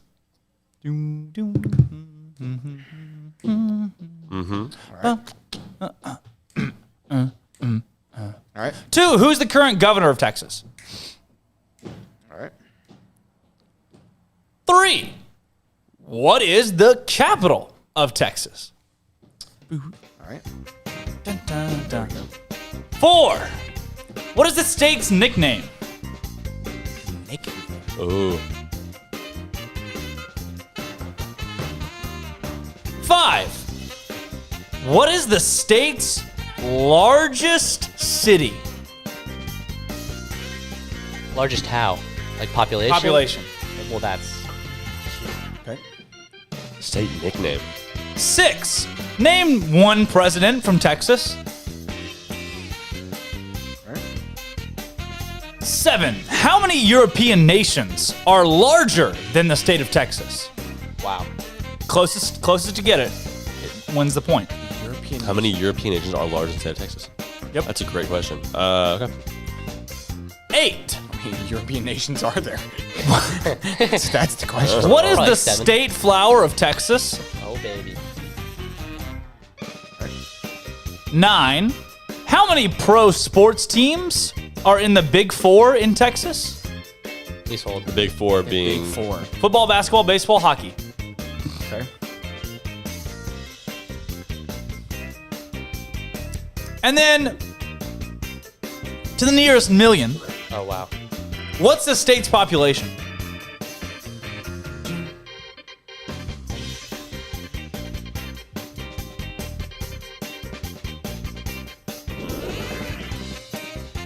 And Is that it? time. Number 1 Hang on, we're still counting up on the big four. on population. Yeah, no. It's going to take you a little bit if you're. No, I'm on the big What number are four. you on? Big 4. I think I know. I think I have it, but I'm not positive. That's just closest. Forgetting something. You don't have to name them. You just throw out a number. It's just a guess. Yeah, I think I got it. Number 1. What popular soft drink was invented in Texas? JD? Dr. Pepper. Yep. Dr. Pepper. Good job, you guys. How did you know that? Number 2. Who is the current... I know, I asked the question, so that was more on myself. Who is the current governor of Texas? Greg Abbott. Greg Abbott. Wow. Number 3. Riveting questions. Yes. What is the capital?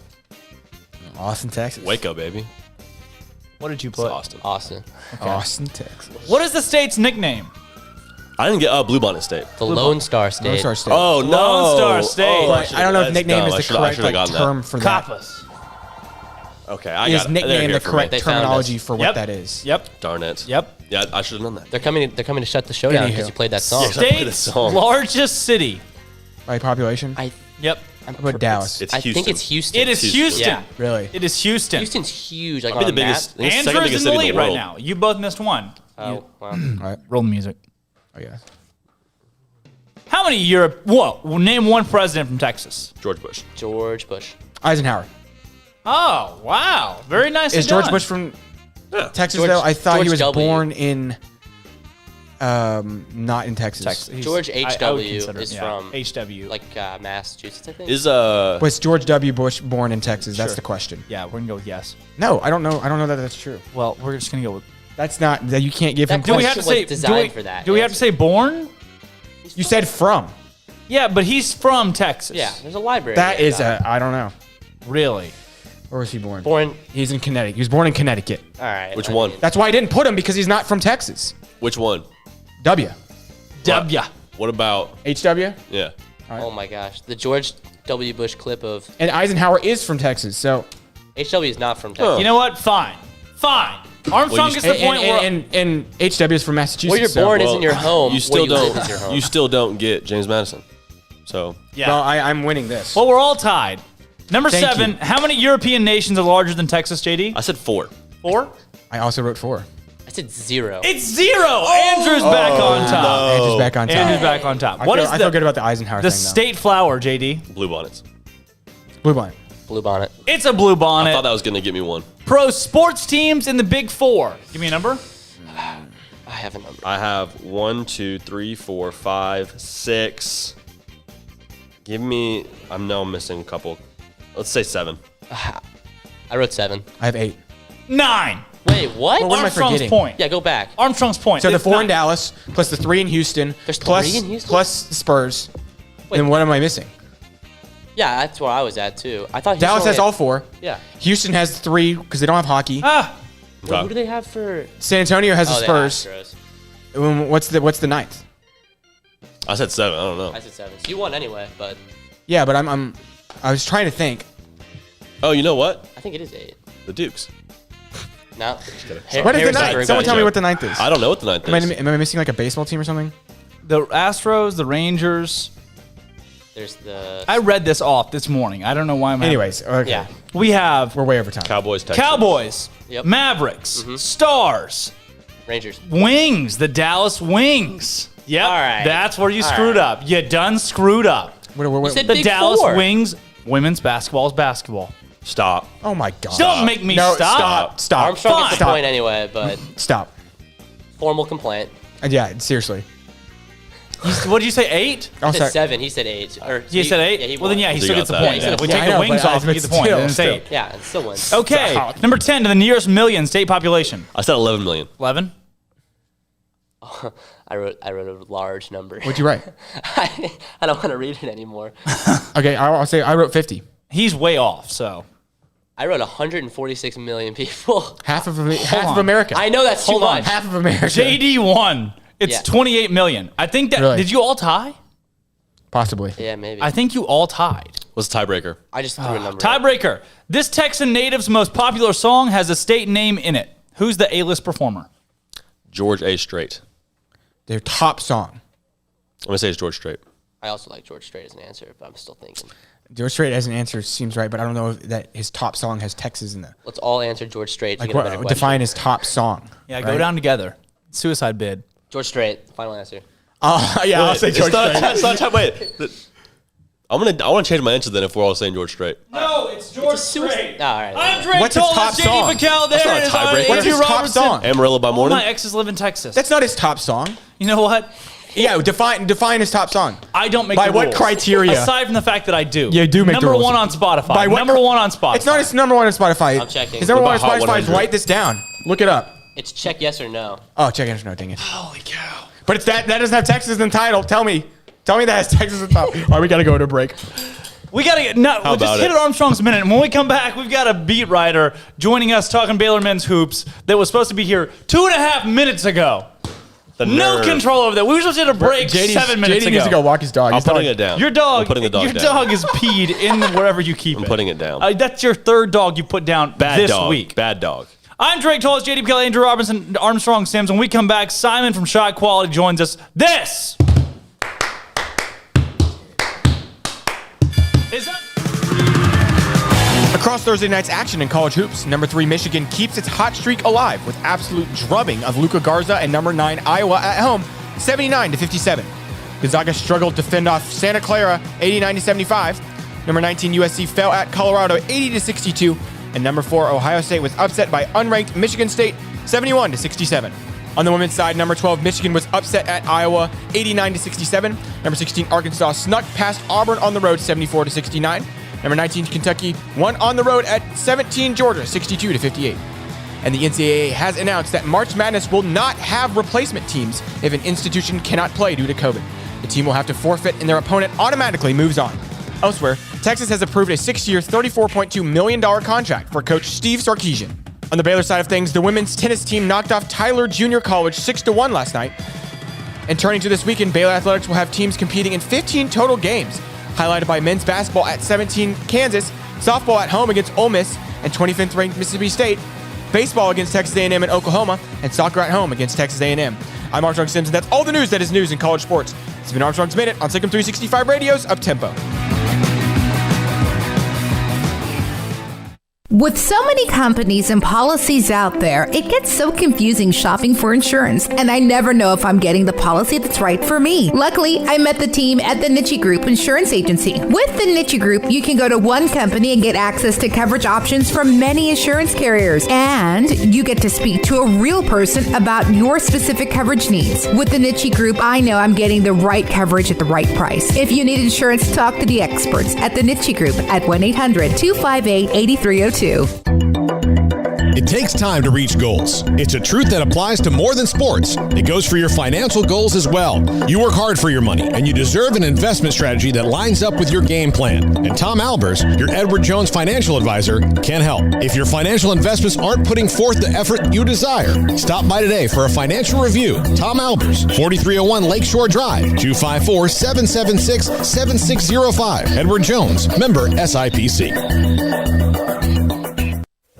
Stepping into the boots of a U.S. Army officer can add confidence and leadership skills to your son or daughter's career path. See all the things they can achieve in our boots at GoArmy.com. U.S. Army Waco Recruiting Company, 254-598-8131 or 254-776-1543. Born in Waco, Brotherwell Brewing exists to serve the Central Texas community with locally crafted beer of the highest quality. They want to bring Central Texas closer to the brewing experience so everyone can enjoy well-made beer as much as they do. For 2.5 years, they've been bringing high-quality beer to Central Texas at their location on Bridge Street in East Waco. And this football season, you need to stop by on game day for curbside pickup or stop by their tent next to SicEm365 at Brazos Parking for your pregame refreshment. Brotherwell Brewing believes in community and bringing people together to enjoy products made in their community. So for your game day, whether it's a tailgate or at home, stop by Brotherwell Brewing for high-quality craft beer made right here in Central Texas, 400 East Bridge Street, and check them out online at brotherwell.com. Boozers is the wedding ring store and more. If you're ready to get engaged or already married and want to upgrade your wife's ring for a special anniversary, Boozers is the place to go. With the largest selection of premier quality diamond engagement rings and wedding rings in Central Texas. They have 7 cases with over 300 styles of rings from top designers like Natalie Kay. Choose from yellow, white, or rose gold, plus beautiful top quality loose diamonds. With an in-house jewelry, they can also custom make anything you want. Bring in a picture or drawing and let Boozers create your one-of-a-kind pendant or ring. They can even use some of your old gold and diamond jewelry to create something new. At Boozers, you'll find a great selection of quality timepieces, and Boozers is the place for expert watch maintenance and repairs too. They specialize in expert Rolex watch repair for fine jewelry, watches, custom work, and more. Go to Boozers on Valley Mills and Lake Air Drive in Waco. Boozers, the wedding ring store. Car has the trucks, man. They have the one for you. Crew cab, short or long bed, silver, black or blue. Texas size selection, great prices too. Richard Carr, he has the truck for you. Carr has the trucks, man. He has the truck you need. If you want the best truck, you want a GMC.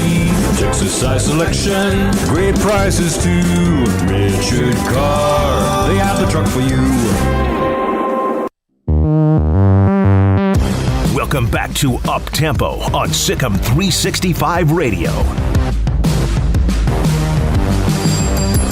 Welcome back in the Petty Clinic Low T Bears Den. Happy Friday, everybody. Rounding out the week today with Baylor men's basketball coming tomorrow. And Armstrong, I'm not sure if our guest Simon here can hear me quite yet. Should he be able to now? Let's see, Simon, you got me? Now sweet. Bring it on, man. Hey, thanks for coming on Up Tempo today. And, man, we're happy to have you kind of breaking down some of the things that you do, Simon Gersberg, with Shot Quality, at @shot_quality on Twitter. So I kind of want to start here for the folks at home that may not be familiar with the work you guys put together. What exactly do you and your company do? So basically what we do is using over 90 different variables, a very extensive algorithm process. We calculate, simply enough, as the name will say, we calculate the quality of shots that each team gets on every single individual play. So obviously, let's say Jared Butler takes a catch and shoot 3 that has X percentage chance of going in. That will be counted. And all the calculations are based off each player's individual percentages, which is obviously super important and can't be understated because that's all that matters with shot quality. When it comes to guys like Jared Butler, that do shoot well from the field. We've seen that from Adam Flagler too. Maceo Teague's got a nice shot. Davion Mitchell's coming to his own on the offensive end. What I want to know is, how do you calculate spots? So say a guy's really good from the wing or maybe from straight away, but not great from the corner. Does that go into play, and kind of where does that sit for you guys when it comes to rating shots? So the only reason we don't do that as much is because of sample size. Because college basketball is only like 20 game season, 25, let's just say.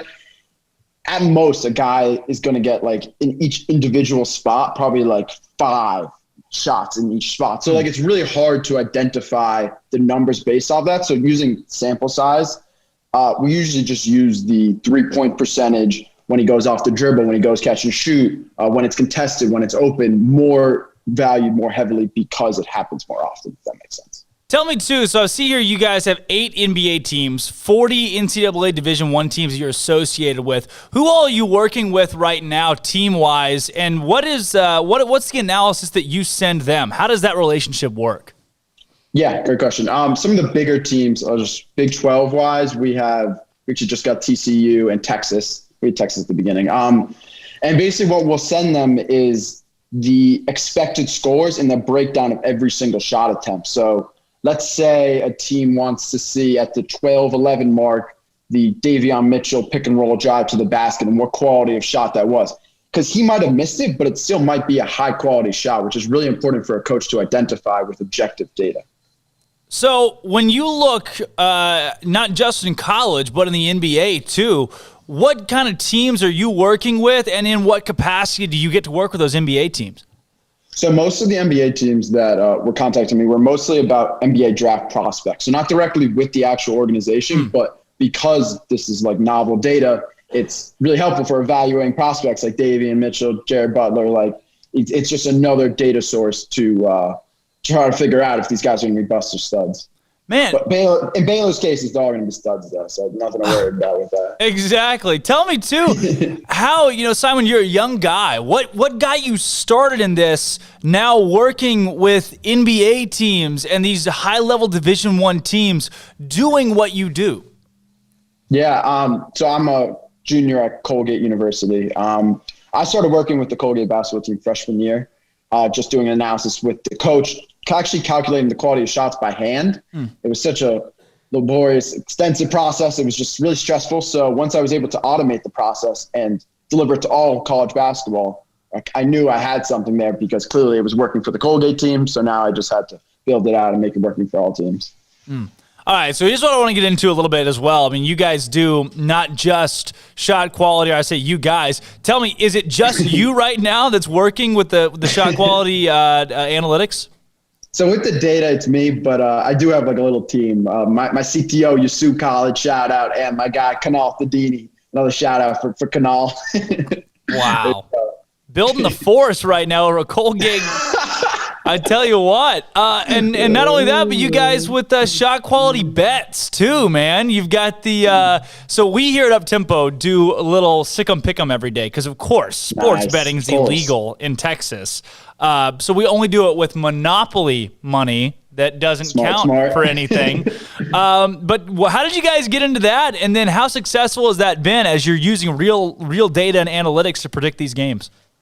So it's actually been insanely successful so we've been doing it with just the predictive model the last 3 weeks, and we're winning at a rate of 59% against the spread, which is pretty insane. And the reason it's so predictive is because the truth is that Vegas is overvaluing, and I don't want to sound like I'm like such a genius, but Vegas is technically overvaluing and undervaluing teams based off something called 3-point luck. I'm not sure if you're familiar with it, but basically, like, I can give a random example. This team, McNeese State, random school in the NEAC. Basically, teams against them have hit an absurd amount of 3-point shots, like shooting at like 43% against them.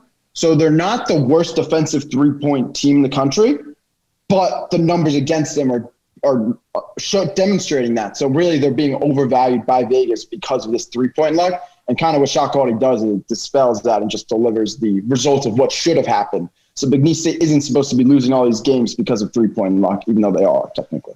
Wow.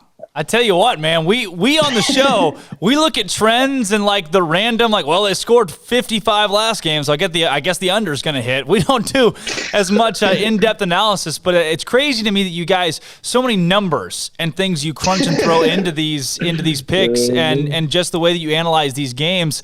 How taxing is it to break down just one game with the stuff that you do? So it's actually automated, so it's not that taxing. But to set up the automation, that was very taxing. It took many, many, many months, like probably 8 months to get that going. So I'm very happy it's working now with not too many hiccups, so I can't complain. And then on top of that, what I'd love to pick your brain a little bit with, so like these score predictions, the James Madison and Drexel, and you guys, I'm looking at the website right now. Where do the score predictions come from? How do these things come about that you guys put out there? Yeah, it's basically based off the adjusted shot quality numbers. So obviously you just have to figure out how many possessions that each team is going to get in the game, and then multiplied by each team's adjusted offense and adjusted defense, and then it just spits out the prediction numbers. Oh my gosh, this is insane. How long did it take you to build these algorithms and to put all of this together? It did take a while. The prediction stuff I started right when the season started in November, and I was just fine-tuning for quite a while. So I'm very happy we got good results to start these 2 weeks because I was nervous. You never know what could happen. You can get unlucky, but so far 60% isn't too shabby, I think. No, not at all. Not at all. Now, I want to walk through, too, for the folks at home listening that are big Baylor fans. What do you see out of Baylor right now? And are there any analytics that you've run on the Bears that really stand out to you? So the one concerning stat, I have to start with the concerning, and then we'll get into the positive stuff. The 3-point luck on offense. So right now they're shooting 43% from three. That would be like the highest 3-point percentage probably in I don't even know how many years, but that is absolutely absurd, leading the country. Basically, that is not realistic to sustain for the rest of the season. And that's probably why in that Iowa State game you saw a little bit of regression from that end. Basically, they're probably a 40% team. I think based off my expected numbers, I have them at 39% for the season. So they are a really, really good shooting team, but that's just something to look out for, that they most likely will not keep shooting at that 43% rate that they are right now. Now, so away from that and kind of into the good, where do you see that you think, okay, Baylor may be one of the best teams in the country, if not the best team in the country, that stands 100%. Out to you? It's everything they do. I mean, the high steal rate, the obviously efficient 3-point shooting, the passing is what makes it beautiful to watch. They're like 24th on my stat in potential assist rate, so how many passes they make on a possession. They attack the rim a lot, and as long as that 3-point luck doesn't spin the other way soon, I mean, they're just as good as Gonzaga basically on the site, and probably have one of the best chances to win the NCAA tournament, no doubt. What stands out to you amongst the top 10 too? You know, we talk a lot of Big 12 play here, but now as the tournament time starts to get closer and closer, we can start comparing Baylor to Michigan, Ohio State, Illinois, and the teams that are up there near the top, Houston even. What separates Baylor and Gonzaga from those teams, if anything, right now? So the one stat that I've noticed among the top 10, before I get into the Gonzaga-Baylor separation, is the drive to the basket defense. Basically what I've realized in this season, 11 of the top 15 teams in the country are defending the paint in the top 25 in the country. So basically, if you defend the paint well, that has by far been the highest correlation to winning. And right now, Baylor's 28th in the country in defending the paint, which is really, really solid. And they're third in defending post-ups in terms of quality of look. So that's going to be really valuable, especially against some bigger teams, like if they play West Virginia in the conference tournament and such. In terms of separating Gonzaga and Baylor, I mean, it's just the weapons they have on both ends. Like Davion Mitchell's defense, Jared Butler's offense. It's just everything they have. That matchup, if we get that in the tourney, it's going to be so electric. Nobody knows what's going to happen. Vegas doesn't know what's going to happen. Shot quality doesn't know what's going to happen. It's just going to be an incredible game if we get that. Tell me, there's been a lot of conversation over the last few weeks, and what has really hurt Jared Butler was the 3-week layoff. Otherwise, I truly believe that Jared Butler would have been in the thicket, top 5 of National Player of the Year. And he's still in that conversation, but I think the award's almost out of reach now with the way the last few weeks have played out for him. And on that, I want to ask you, what makes Luka Garza so good to be where he is in the standings for National Player of the Year right now? That game yesterday hurt him a little bit. Maybe Jared could creep up, but no. Luka, I mean, he's ridiculous. Like, he's the most efficient player on the website. Him and Corey Kispert, which makes sense, obviously. In terms of quality looks that they get, he's in the 99th percentile of finishing at the rim. I'm talking about Luka right now. 99th efficiency in post-up, 98th in block rate, 93rd in three-point shooting in the country. This guy's 7'1", 290. How much does he weigh? How is that possible? Wow. Great offensive rebounder. Every single part of the screen when I'm looking at Luka Garza's player page, it's just green. It's literally just green. So a guy like that compared to Kispert, and I'm sure there are other guys in the country you're looking at right now that are up there in shot efficiency. Is there separation for Player of the Year? I let me put it like this: is Luka Garza going to win Player of the Year? Period. I do think so. Yeah. I mean, I do think so, yeah. Because Gonzaga has so many other guys surrounding Kispert, Timmy, Jalen Suggs, like Luka's, like, he obviously has Wieskamp and he has a great supporting cast, but he's carrying the load more so than Kispert is on Gonzaga. So that's why I would say that he'll probably win. And then when you look at the Big 12 too, and Baylor and Kansas, we'll get into that a little bit here. Baylor and Kansas tomorrow squaring off at Allen Fieldhouse. What do you expect to see in that one? Let me check the prediction. Let me see. So you go to the prediction tab on the site. Let's see. What do we got? Sorry, I'm loading. Don't worry about it. Oh, no. We have a tie game, 71-71. So we got OT. We got OT planned. Oh, my gosh. Tell me with that. So you already mentioned it, 60% accuracy with these predictions. Do you feel like, for anybody out there that's putting Monopoly money on these games, that it is more accurate to go with the numbers or kind of that gut feeling, who's hot, etc.? You're asking a numbers guy, so I'm obviously going to answer with the numbers answer. But you can't underestimate the gut feeling. Personally, I always go with the numbers, but I'm not going to underestimate the gut feeling because that's always a move. Well, there you go. With that Baylor-Kansas game, though, outside of it being tied, if you're going with your gut, what do you expect in that one? I'm going with Baylor, baby. As long as there's not too much three-point regression in that game, I think they'll take care of business. At least I got to say that on a Baylor podcast, Baylor radio show. I can't not say it, right? You make a really good point there. You're kind of back against the wall with that one. In Big 12 play, too, is there another team that you see that you're really impressed with from their numbers, whether it be Texas, Texas Tech, West Virginia? There are a whole lot to pick from. What do you see in the field of the Big 12? So Oklahoma just very consistently has been a top 7 team on the site. I think they're very special, and I think they're very underrated in the Big 12 right now. I have them as the second best. The site has them as the second best team, and then Kansas 3 and Tech 4. Texas, I think, is right in the right spot. Like, they were really hot at the beginning, like coming off the Maui tourney and everything. But now I finally think they came back to earth a little bit. But yeah, I think it's a race between Baylor and Oklahoma and Kansas right now.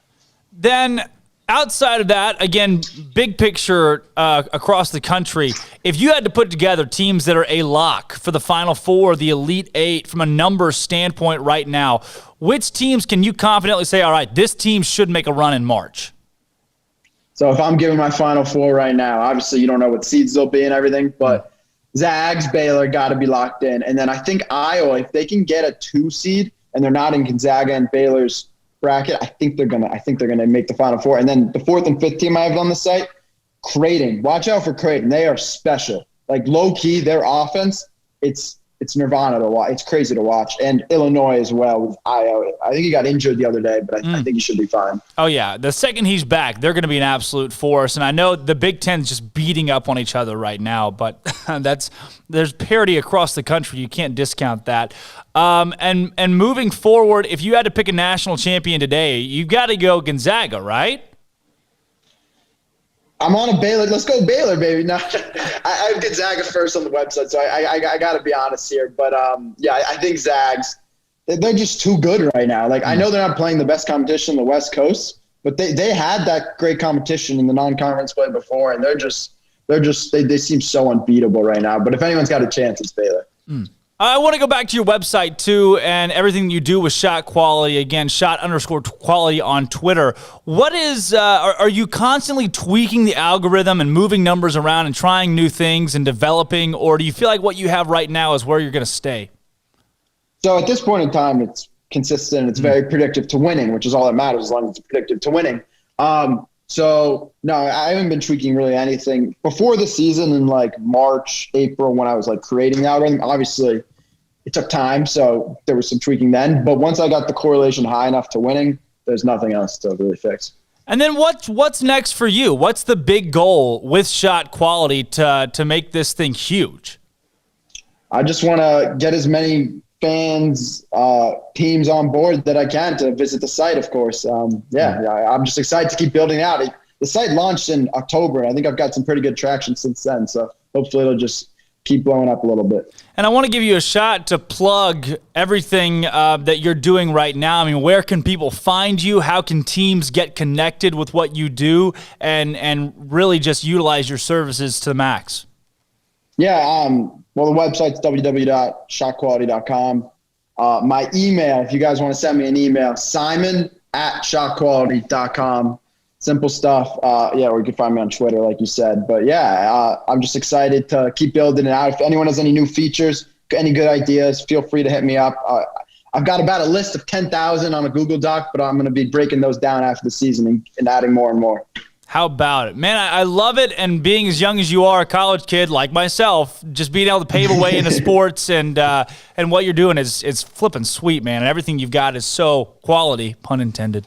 And it just looks awesome. Again, shotquality.com for those out there. If you visit the site, you'll see exactly what I'm talking about. The predictions are all there, breakdowns and analysis of different teams, team standings. It's awesome. Before we let you go here, Simon, I've got our Bear Games questions of the day, where we take a break from sports and we just ask the zany and the wacky and the whatnot. I wanna get your personal opinion away from the numbers, your gut feeling, your final score prediction for Kansas and Baylor tomorrow.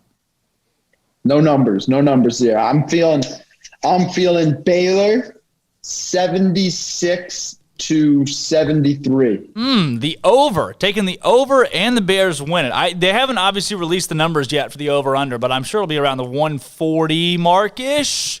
I'm assuming. Good, yes. So I think, 140, 145. And then leading scorer for Baylor? I think Davion's going to get hot. Davion. Too. I said Davion as well. And then Big 12 mascot madness. We have taken all the Big 12 mascots and turned them into real, actual creatures.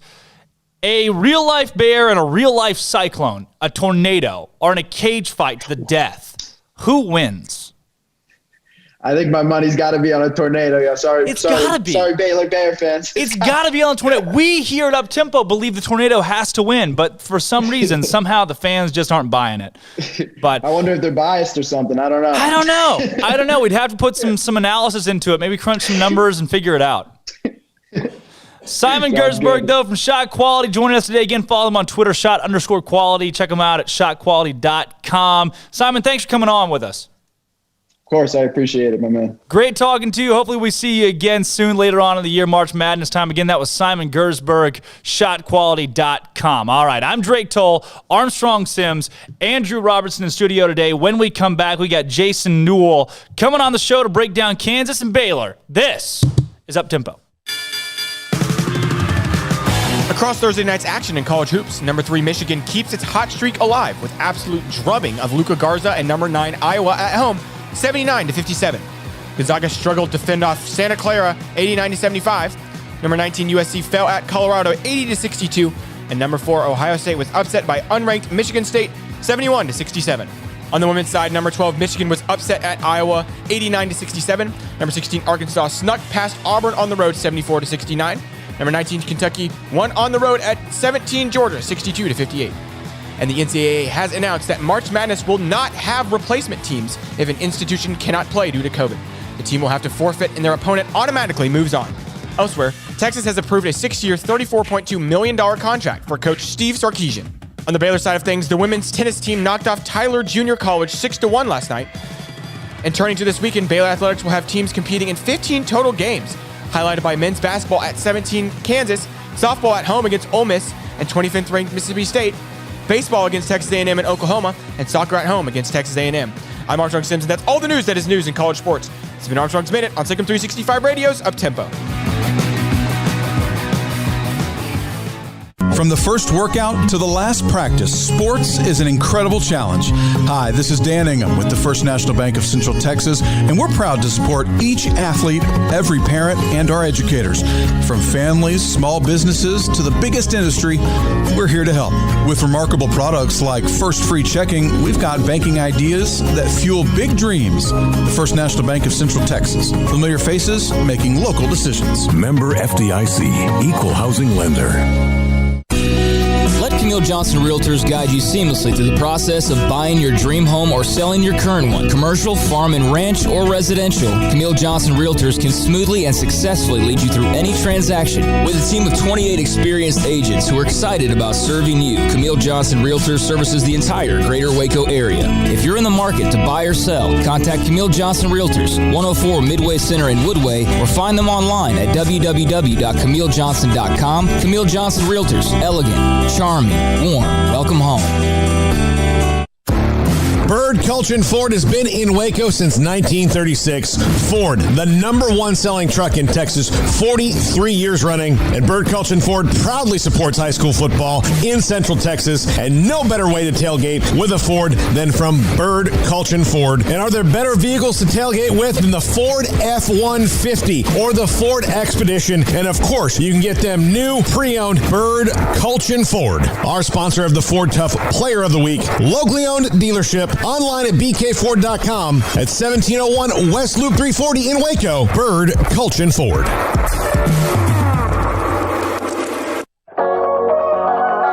The holidays are here, and I have a simple question for you. Will you weigh as much more or less than you do right now when the holidays are over? Why not end the year in better shape than when you started and create momentum for 2021? Waco Regional Tennis and Fitness has numerous options for stocking stuffer gifts with gift cards for gym or tennis membership, fitness merchandise, tanning, massage, tennis lessons, and personal training. Perhaps a gift for a client, a family member, or a friend. You just need to walk through the front door to change your life. Waco Regional Tennis and Fitness with personal trainers Christy London and Randall Corley. 40-plus group exercise classes, including twice-a-week boot camp. Spacious, clean workout room, free weights, Cybex cardio equipment, and no intimidation. A tremendous camaraderie and family atmosphere. So get the best and healthiest Christmas gift you can for someone or yourself. It's time to react today, not tomorrow, at Waco Regional Tennis and Fitness on Lake Shore Drive in Waco.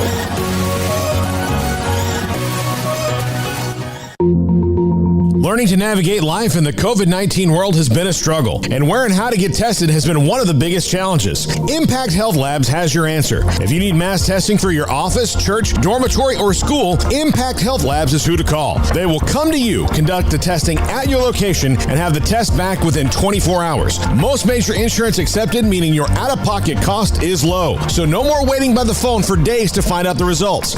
Impact Health Labs was founded by 3 Army licensed and credentialed medical professionals. They believe in accuracy, efficiency, and doing the job right. Call 254-744-6233 to set up your group screening today. Impact Health Labs, on-site, prompt, and accurate, taking COVID-19 head-on. Again, that number is 254-744-6233 or online at impacthealthlabs.com. Welcome back to Up Tempo on SicEm365 Radio.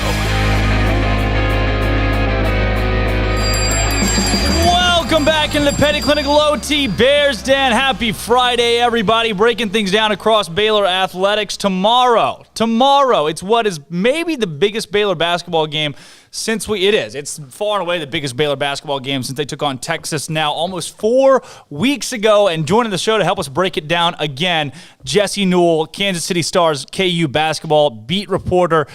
Jesse, this game tomorrow is entirely, in my opinion, entirely different from when these two teams first met. Would you agree with that analysis? I think obviously you can look at both teams and say they're in a different spot than they were back then for different reasons. Kansas, the main reason is COVID, if you want to just be blunt about it. Kansas hasn't missed any games. They've kind of evolved since then. They have a different defensive style. They're starting to figure out sort of who they are offensively. David McCormick's playing much better than he did in the first matchup. And then Baylor is just coming off a huge long pause. We've seen some of the numbers out there, the analysis that basically says when these teams have 2 or 3 weeks off in a row and you come back in your first game, you look pretty rusty and things don't look as good as they did before that. So the big question mark for the Bears is obviously that. And for Kansas, they are starting to find themselves a little bit, but these are still 2 teams that are separated by quite a bit when you're looking at most of the numbers out there. So I'm sure we'll get to this, but this is a crazy deal because I was going with David Hess, who works with the team ranking site. They do some of the database stuff when it comes to Vegas lines and things like that. And as far as they can tell, this game tomorrow is going to be the first time that KU has been a home underdog since 1989. Wow. So that is something, even before the game starts, for Baylor to be pretty proud of, that they have potentially a team that will march into Allen Fieldhouse as a favorite, which has not happened in more than 30 years. Holy cow. That at least, look, I'll take it. Let's just not even play it. We'll just take that stat and throw it out the window. But I saw where you retweeted actually one of Shot Quality's tweets, and we at Uptempo are a big fan of the Shot Quality Twitter page, and we actually just had Simon on, who runs their analytics, and he was telling us that there is zero, in what he can find, zero separation when it comes down to everything he's crunched for this game on Saturday, and he actually has Kansas and Baylor tied at which their predictive scores. He has them going to overtime and really no separation in the most recent run of analytics. What do you see? Do you think Kansas, as hot as they've been, even with the loss to Texas, they're on a roll that's strong enough to take down a team like Baylor coming off of their COVID break? Well, I can look at his predictions. That surprised me. I do love Simon's work. He does a great job. I've been in contact with him about the stuff he does. And I think the smart people are starting to get on that stuff as well to at least look at it for gambling circles too. I don't know if I can say that on air, but potentially there might be something there. We put Monopoly money in play here on Uptempo. It's illegal to do it with real money, so we use Monopoly money. Well, if you can acquire Monopoly money, that works too. Right. So I can scroll here. I mean, the thing I will say about his numbers is his numbers also sort of indicated that the Baylor game versus Iowa State was not as ugly as it seemed. I think his numbers had Baylor winning that game 94% of the time, and Iowa State kind of shot a little bit over its head in that game. Right. Had about 8 to 10 points, more than what you would have expected. But I see right now 71-71. That does surprise me with his numbers, but it is a funky season when a team plays so many more games than like Kansas. Kansas has missed one game all season. They're going to play it next week. They're going to make up a different opponent and play UTEP. So those numbers do surprise me, but no, I actually still like Baylor in this game just based off what they've done. And you guys know this as well as anybody. I mean, if Jared Butler is the Jared Butler that plays Kansas, then I really like the Baylor's chances, because for whatever reason, we had a thing back when I was growing up in the dark ages, it was you better eat your Wheaties. And I always ate the Wheaties because Michael Jordan did. I thought it would help me in my baseball games. But I'm pretty convinced that Jared Butler eats his Wheaties before every KU game, because he is on fire in every single one against the Jayhawks. Hey, not a crazy chance that Jared Butler finds himself on a box of Wheaties before too long. One could only hope with a guy that's playing as well as he is right now and has this season. But when you look back to the Kansas and Baylor game when they played earlier this year, and I think it was Baylor was favored by 12 or 11 and won by 10 or 9 or on that crazy shot there at the last part of the game, and they didn't cover. Great. Hey, good teams win, great teams cover. When you think about that game and analyze what happened there, what do you remember from it and what do you take away going into this one? Yeah, and this is part of where I kind of see I have an AP poll vote, and I'm one that does not really take into account head-to-head that often, just because you can kind of get yourself into a lot of logical fallacies that way. But having said that, Kansas hasn't shot the ball well a lot this season from three-point range, and their offense has sort of been the sticking point. KU has played 2 teams this year where they have played amazingly well offensively or scored well from the three-point range and still lost handily. And those 2 teams are Gonzaga and Baylor.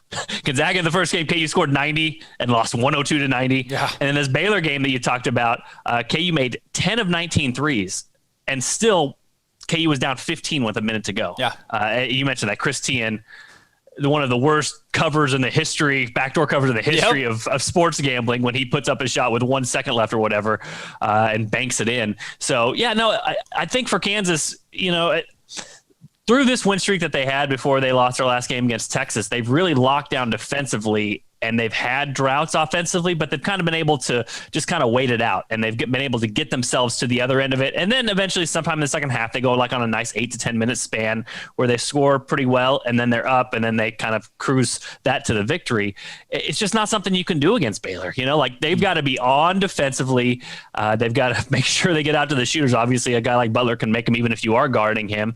And then, turnover wise, KU has, if you look at their numbers, they've gotten much better at not turning the ball over, but offensively, they're still like this. They haven't shot the ball very well from three, and they have been getting some good looks and haven't been knocking them down. So still just probably a little bit too inconsistent. And like I said, that's why most numbers, I'm really surprised at Simon's, but that's why most numbers look at this game and say, hey, Baylor still should be a favorite in this one. And over the course of the season, if we're taking all those numbers and think that Baylor's mostly the same team that it was earlier, that's why it's going to like the Bears.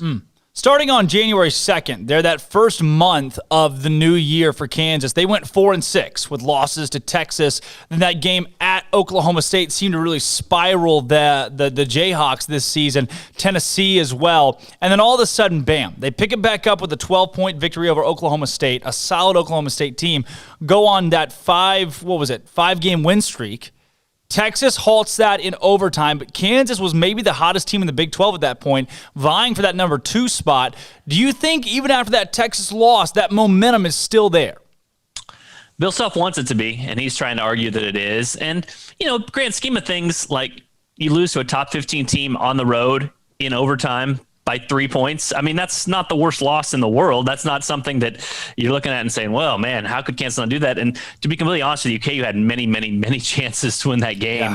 Yeah. Those are usually games that Bill Self wins. That's kind of, I think, the shocking part of this whole thing is just he's been so good at games won 5 points or less. I mean, he's kind of like on his own stratosphere when it comes to Division I coaches. And so, yeah, you think, okay, Dave McCormick missed a wide open dunk. You get those points, you win. Dave McCormick missed a 1-and-1 that could have helped them out in regulation. They got up 3 in overtime and couldn't hold it, had too many fouls. So just some uncharacteristic plays from a Kansas Bill Self-coached team that could have won the thing. But, overall, if you're just looking big picture in general, KU is playing better for each other. They're playing better defensively. They've changed things up with their ball screen defense where they're kind of more reliant upon each other.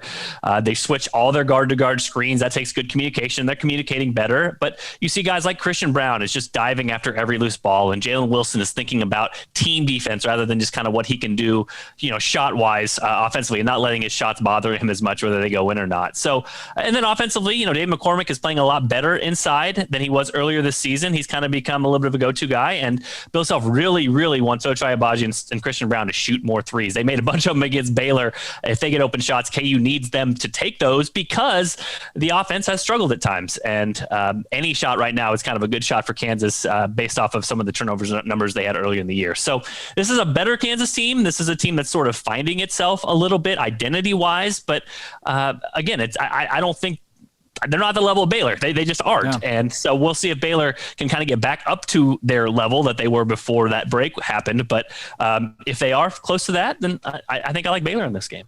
Baylor made just enough three-pointers to beat Iowa State. It was Adam Flagler that got hot late that ended up carrying Baylor across the finish line for the most part. But like we said earlier this week, if Baylor was on the road against ISU, they lose that game. Three-pointers just typically don't fall on the road quite like they do at home. What made the difference, and what could make the difference tomorrow, the inside game. Iowa State bullied Baylor inside in the first half when they played earlier this week. Do you feel like Kansas is going to come out with that same intensity in the paint? Well, they'll try to throw it to David McCormick. They will. And the thing about David is he's been getting a lot of press, and rightfully so. If you look at his numbers across the line in conference play, he's been good. He's been on a basically first or second team all-conference type level, and there's been some argument whether he's the best big man in the Big 12. And if you look at the numbers that he's put up just in conference play, not counting non-conference, then you can make an argument for him. He's just not a typical KU big from the past. And so you can remember times like Udoka Azubuike. I mean, that guy, I'm sure you remember last year. Gosh, how could I forget? The alley-oops, the dunks. I mean, that guy is going to dunk on you. He is going to be physical. And that's just not David's game. You know what I mean? Like in the past, KU's played the big men like a Thomas Robinson and those guys, and they might take turnaround jumpers, but they'll get to the foul line a lot. Yeah. And David's an amazing free throw shooter. It just, he's more finesse. You know, I mean, he likes to face you up. He likes to, when he gets in the lane, he does a turnaround, but he's not really trying to put his shoulder into you and draw a foul, which again, that might happen at Allen Fieldhouse anyway. Right. We all know how sometimes that plays out, but if KU plays to him, and they will, because he has been an efficient option for them lately, and sometimes other guys are hesitant to shoot it.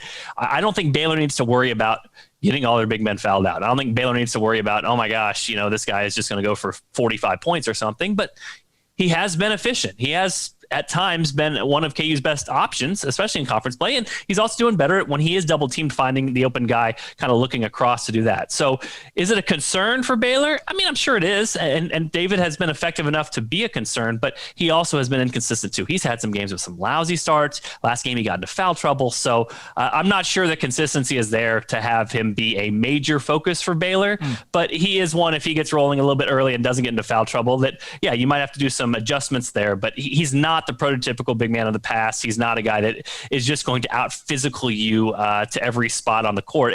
It's just not who he is. Well, Baylor definitely doesn't have that big man who's an Azubuike. You've got Flo Thamba, who serves a role, Jonathan Chamwa-Chachua, who's very scrappy, but neither of those guys are your alley-oop stat getters. Mark Vital's really your guy when you're looking at who's the best big, and he's 6'5". It's just that he plays that much bigger. So we saw it last year. Kansas dominated in the paint against Baylor, and that's really where they won the game in Waco.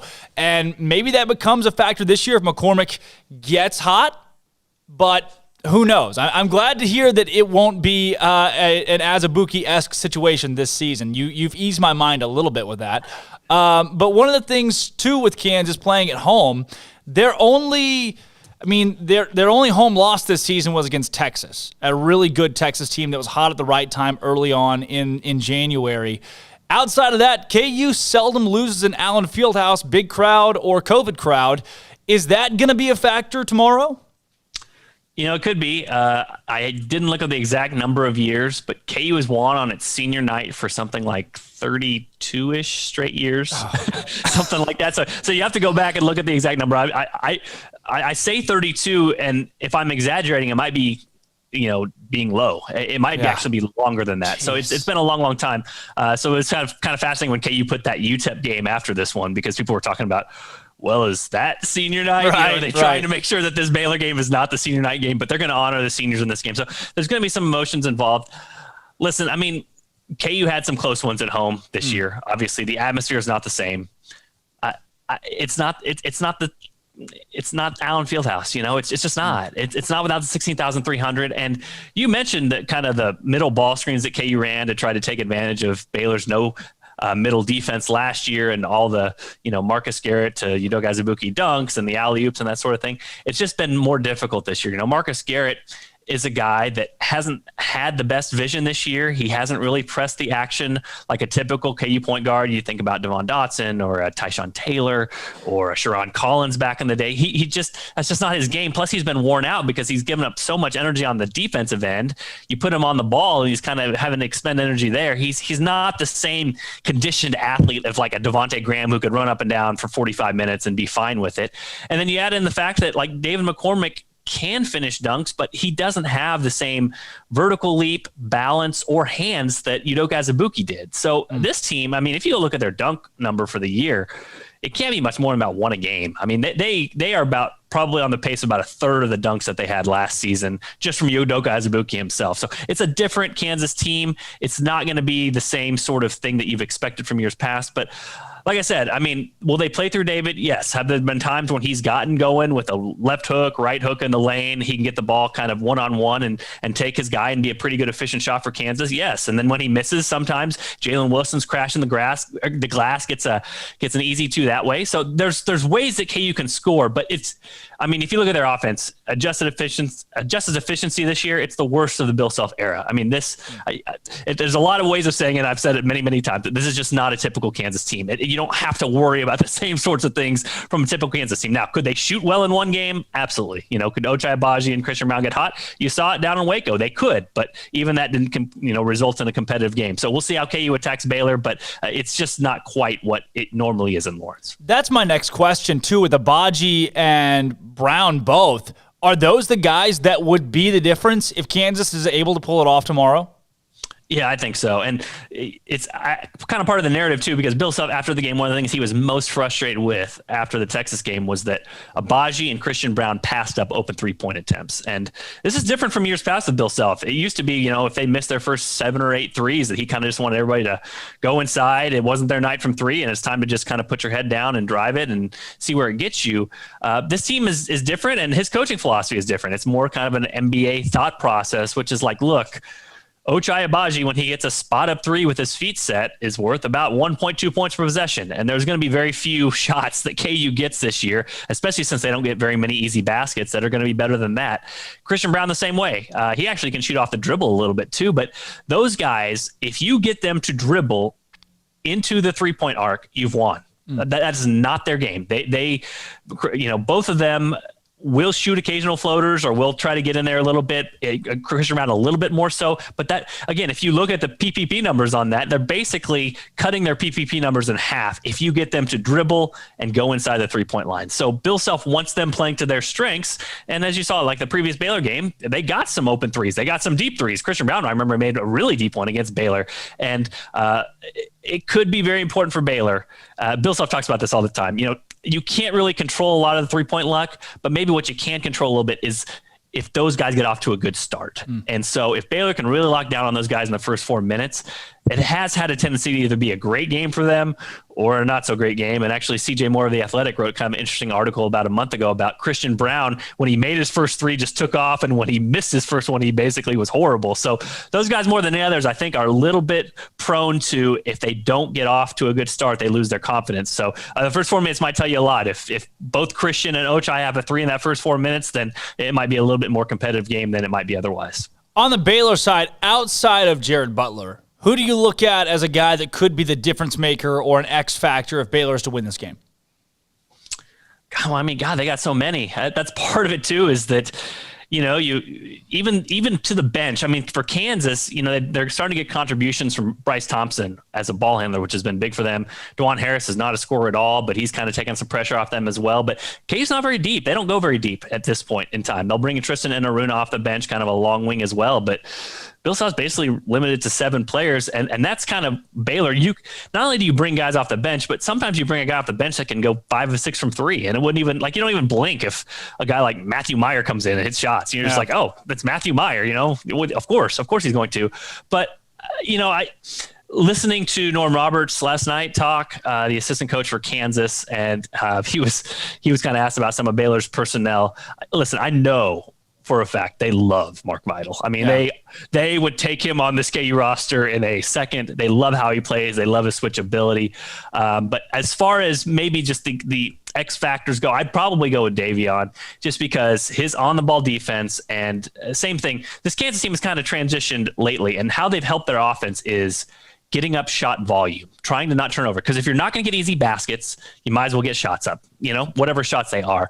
And Davion's a guy that he can disrupt that. He can make it so you don't get shots up. He can make it so that he takes the ball away from you before you have a chance to do that and goes the other end and puts in a 2. And that's really where KU, defensively, KU has really been good in the half court. Okay. Yeah. So they've been great, but if you give up a pick 6, there's nothing you can do, and that's where KU really struggled early in the year, is the Tennessee game and some of these other ones. You give up pick 6s and there's nothing you can do to stop a drive like that, because you can't get your defense set. So I would probably say Davion, just because it was on-ball defense. I know KU staff has definitely looked into that and know how valuable he is. And if he can disrupt KU on the outside, the perimeter, and as I just mentioned, a guy like Marcus Garrett, who has struggled driving, has struggled handling the ball, has struggled finding teammates, that could be a big factor in this game. Well, here's what I want to get, Jesse. I find myself remiss to ask any analyst or expert what they think the final score prediction will be, just because it seems so fan to do. But I will say, it looks like early on, the line, Pick Center has it around 4 right now. Baylor minus 4.5. I thought that's lower than I thought it would be. I thought it would end up somewhere around 6.5 to open up. When you see a line like that, how confident are you in Kansas plus 4.5 or Baylor minus 4.5? Well, Simon's numbers probably give me the most pause because his little betting thing has gone pretty well lately. So that actually surprises me a little bit. Like I said, my concern for Baylor is that Baylor is not the team it was before it started its pause. And there's a reason for that. Like if you don't practice, if you aren't in rhythm, if you don't have your wind, all those sorts of things. But I think that's what's so different this year is that my concern really isn't Kansas, and it's not the home crowd, and it's not the big man, and it's not the point guard. It's like, is Baylor just a shell of what it was 3 weeks ago? Yeah. So, I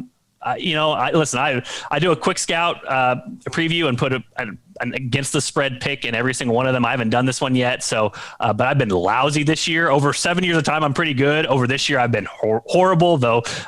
Thanks to Chris T, and that was a nice 2-game swing that didn't need to happen in that Baylor game. Because if you remember, I picked the Bears to cover in that game, and I think you guys were a little bit shocked by that. And it almost happened until Chris T gave him the game. But I actually feel probably more confident on this one than others. I'm going to take Baylor in the points. I do think that this is a game that Baylor can pull away from Kansas. Again, the concern to me is whether they're the same team that they were earlier, and if they are, then I like their chances of winning this one at the Fieldhouse. Guys, folks, that's why we bring Jesse Newell on, because he's my favorite KU beat writer that always picks Baylor. Oh my gosh. I want to know, Jesse, and this is off the cuff and not like remotely related to the conversation we've had too. When it comes to covering Kansas football compared to covering Kansas basketball, are you like in a constant state of like, basketball season's on its way? Or is there just like this enjoyment still in the fact that, it's football season? It's football. Yeah, they both have their own things. You know what I mean? It's different. And so the other thing I always tell people, and it's totally true, which is my paycheck's the same either way. So there's storylines when they lose and there's storylines when they win. And so it's funny, my colleague Sam Mellinger, a columnist for the KC Star, he always talks about it and he always says it correctly, because I think a lot of people don't understand kind of how it works for us. They say, hey, do you cheer for the team? Who are you cheering for? And Sam's always right. No, I cheer for my story. I cheer for myself. I cheer for what helps me out. And so that can be wins, that can be losses. But you're right. It is two completely different ends of the spectrum covering those two teams. A secret between just us, my partner and I, J.D. Pickell, did the Baylor postgame show. And in the event that Baylor would win a football game, folks were fat and happy. Baylor will win. Today's cage, we go fight to the death. Cage fight to the death. Today's two creatures, one is a cyclone, an actual tornado, and the other today is a bear. And I bet you can guess how our fans have all voted, because I'm not surprised. But obviously we on the show have used our logic to assume that a tornado would most certainly beat a bear. What say you? Yeah, I hate to disappoint the fans out there, but it is interesting. This is kind of the tornado part of the country. It is. And a year ago, I was in my basement when the power went out, and there was a tornado that went about a mile from my house. And so enough that I drive by it on the highway, and now still all the trees are toppled over and broken and everything. So again, I hate to disappoint the folks out there, but I will put my money on the cyclone that completely wrecked an area that is about 2 miles from my house, and I drive by pretty often, and the stuff is still not growing back there. I think the bear doesn't have much of a chance. Jesse, I don't hate to say it. The tornado would 100% win. I am unapologetically on the side of the cyclone here, but the folks at home, you know how it goes. I understand. I understand. They're rooting for the bear. I deal in this industry for sure. Jesse Newell from the Kansas City Star, Kansas beat writer. Thanks so much for joining us talking KU basketball. Baylor and Kansas tomorrow. Sounds good. Appreciate it. Absolutely. Once again, Jesse Newell, Baylor, Kansas tomorrow. He's a Kansas beat writer for the Kansas City Star. When we come back, we will hear from Scott Drew and Maceo Teague breaking things down for tomorrow's trip to Lawrence, and we'll have our top 5 of the week. I'm Drake Toll, Armstrong Sims, Andrew Robertson, Jack McKenzie is in here today. This is Up Tempo. Across Thursday night's action in college hoops, number 3 Michigan keeps its hot streak alive with absolute drubbing of Luka Garza and number 9 Iowa at home, 79-57. Gonzaga struggled to fend off Santa Clara, 89-75. Number 19 USC fell at Colorado, 80-62, and number 4 Ohio State was upset by unranked Michigan State, 71-67. On the women's side, number 12, Michigan was upset at Iowa 89-67. Number 16, Arkansas snuck past Auburn on the road 74-69. Number 19, Kentucky won on the road at 17, Georgia 62-58. And the NCAA has announced that March Madness will not have replacement teams if an institution cannot play due to COVID. The team will have to forfeit and their opponent automatically moves on. Elsewhere, Texas has approved a 6-year, $34.2 million contract for coach Steve Sarkisian. On the Baylor side of things, the women's tennis team knocked off Tyler Junior College 6-1 last night. And turning to this weekend, Baylor Athletics will have teams competing in 15 total games, highlighted by men's basketball at 17 Kansas, softball at home against Ole Miss and 25th ranked Mississippi State, baseball against Texas A&M and Oklahoma, and soccer at home against Texas A&M. I'm Armstrong Simpson. That's all the news that is news in college sports. This has been Armstrong's Minute on SicEm365 Radio's Uptempo. From the first workout to the last practice, sports is an incredible challenge. Hi, this is Dan Ingham with the First National Bank of Central Texas, and we're proud to support each athlete, every parent, and our educators. From families, small businesses, to the biggest industry, we're here to help. With remarkable products like First Free Checking, we've got banking ideas that fuel big dreams. The First National Bank of Central Texas. Familiar faces making local decisions. Member FDIC, Equal Housing Lender. Let Camille Johnson Realtors guide you seamlessly through the process of buying your dream home or selling your current one. Commercial, farm and ranch, or residential, Camille Johnson Realtors can smoothly and successfully lead you through any transaction. With a team of 28 experienced agents who are excited about serving you, Camille Johnson Realtors services the entire greater Waco area. If you're in the market to buy or sell, contact Camille Johnson Realtors, 104 Midway Center in Woodway, or find them online at www.camillejohnson.com. Camille Johnson Realtors, elegant, charming, warm. Welcome home. Bird Culture Ford has been in Waco since 1936. Ford, the number one selling truck in Texas, 43 years running. And Bird Culture Ford proudly supports high school football in Central Texas. And no better way to tailgate with a Ford than from Bird Culture Ford. And are there better vehicles to tailgate with than the Ford F-150 or the Ford Expedition? And of course, you can get them new, pre-owned Bird Culture Ford. Our sponsor of the Ford Tough Player of the Week, locally owned dealership. Online at bkford.com at 1701 West Loop 340 in Waco. Bird Culture Ford.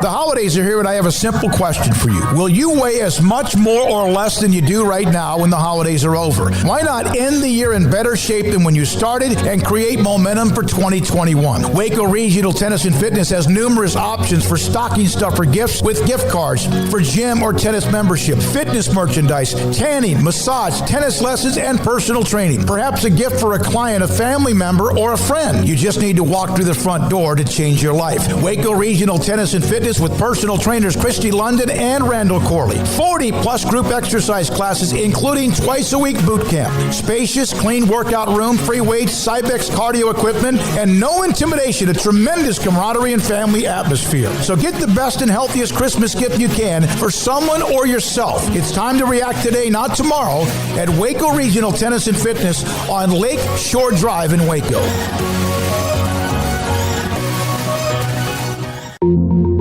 Learning to navigate life in the COVID-19 world has been a struggle, and where and how to get tested has been one of the biggest challenges. Impact Health Labs has your answer. If you need mass testing for your office, church, dormitory, or school, Impact Health Labs is who to call. They will come to you, conduct the testing at your location, and have the test back within 24 hours. Most major insurance accepted, meaning your out-of-pocket cost is low. So no more waiting by the phone for days to find out the results. Impact Health Labs was founded by 3 Army licensed and credentialed medical professionals. They believe in accuracy, efficiency, and doing the job right. Call 254-744-6233 to set up your group screening today. Impact Health Labs. On-site, prompt, and accurate, taking COVID-19 head-on. Again, that number is 254-744-6233 or online at impacthealthlabs.com. Welcome back to Up Tempo on SicEm365 Radio.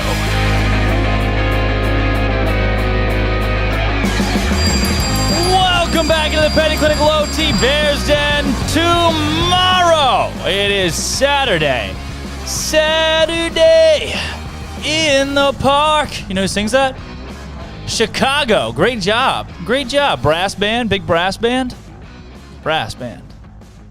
Brass band. Garage band. Baylor and Gonzaga, the last two undefeated teams in the country. Number 1 and 2. Baylor and Kansas tomorrow. Bum, bum, bum, bum, bum, bum. Baylor 18-0 this season. Kansas is not. Kansas is 17-8. 11-6 in Big 12 play. Head coach Bill Self went to college where? Close. Oklahoma State. Oklahoma State. You know who else went to Oklahoma State? Linda Livingstone. And you know what she'll do? You know what she'll let you do? She'll let you touch the Bears. All right, tomorrow, matchup going down Kansas, one of the hottest teams. They've won 5 out of the last 6 in Big 12 play. They had a loss in overtime to Texas on the road. Maybe, just maybe, Baylor's able to sneak up on them, a little sneak, and win the game tomorrow in Lawrence. Let's find out if they can do it from head coach Scott Drew and Macy O'Teague. So I'm not eating, Scott. I'll ask a question.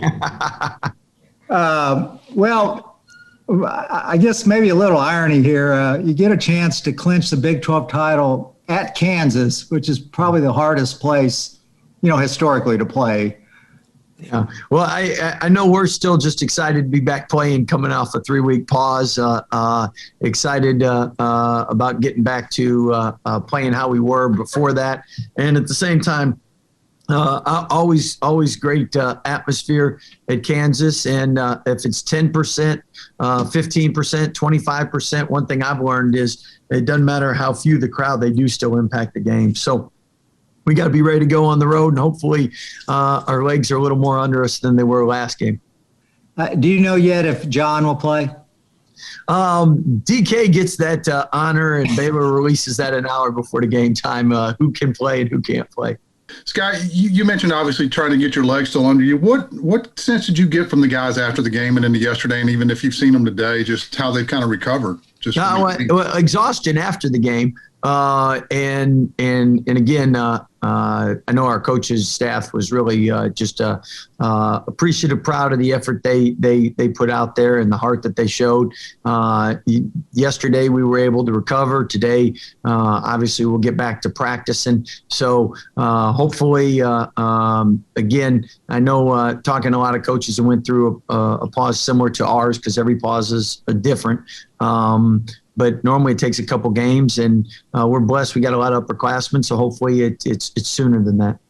And Scott, obviously the way this season's gone, you're only going to be able to get 14 games in conference play. You can win the conference by just winning one of these games. I got to ask, and I mean, is there any blemish going to be on this because of the way it's happened, or is it or do you take pride in the fact that you took care of what you could take care of in what's an awkward season for everybody? Well, I think we always tell our players, control what you can control, and the same thing with us. And one thing about the schedule is I think we're the only team that'll play 2 more road games than home games. So we all know how tough it is to play road games, regardless fans and how many are not in the Big 12. So again, we're just happy to play games. Really, I think we want to give a shout out to the Big 12 and having the foresight to make decisions where you play games in December and then have a week afterwards to make up games. So if we didn't have that, we wouldn't have even gotten in 14. So really thankful for that. Scott, Mark played 31 minutes on Tuesday. Is that kind of the cap for how many minutes you want him to play with all he does, or do you see maybe he might have to play 35 plus in one of these games coming up? But that's one thing. Foul trouble, injury, COVID protocols. I mean, you got to do what you got to do. And coaches, until you get your rotations back and get things back to normal, it's every man basically got to do whatever they're called to do. And I know our guys we're winded, we're tired, and really persevered and fought through it. Mark, with 15 rebounds, led the way with that. So really proud of his effort. And KU seemed to, in that first matchup, blitz you all a little bit more in the second half on pick and rolls. How'd you feel like you all did handling that coverage last time? Well, I think we knew they would do that because that's something they love to do, to keep you off balance. And it's something that we feel good about because we practice against it, executing against it. But at the same time, I think with us, you look at it and they were playing their best basketball of the season. They've gotten better in the last couple of weeks, and we really in prep today and tomorrow have to be on point to make sure we give ourselves a position to be successful up there because obviously they got better during the last few weeks. Yeah, Coach, just curious. I mean, I know it's one day at a time, and that's what y'all preach, but the championship can be won on Saturday for you guys. How do you approach that from a messaging standpoint with your guys? I haven't even talked to them about that. Our goals all year have been win the game in front of us, and if it's not broke, don't try to fix it, right? So I think we'll stay working and focusing on what we've done all this season thus far. And again, I think the big thing is winning the conference championship was a goal, but it's not the end goal. And we got March Madness coming up and a chance to do some things there that we haven't done in school's history in quite some time. So each and every day we got to be getting better and getting prepared and ready for that, because the end of the season, it hopefully is not the end of our season. And when I mean that, the Big 12 regular season or the conference tournament's not the end of it.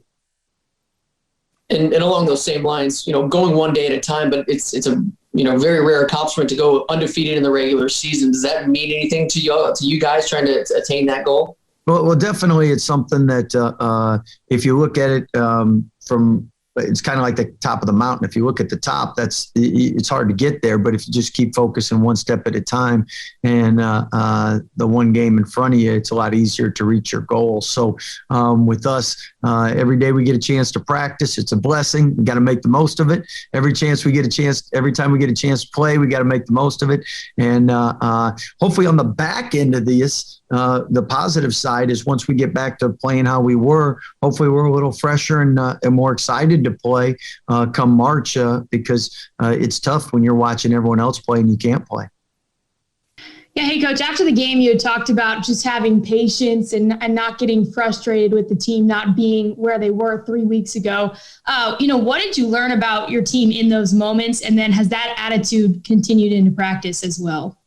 Well, I think the first thing is you learn about your team when they are in adverse situations, and being down 17 at home is something that we haven't had happen all year. And to see how they stuck together, encourage one another, stayed positive, didn't point fingers, blame, didn't try to take over themselves, but stayed within what we were doing as a team and what we wanted to accomplish as a team, speaks to the player leadership of the team. And then obviously shows the heart and the competitiveness to be able to come back from that and then compete when you are tired, fatigued, and not playing at your best.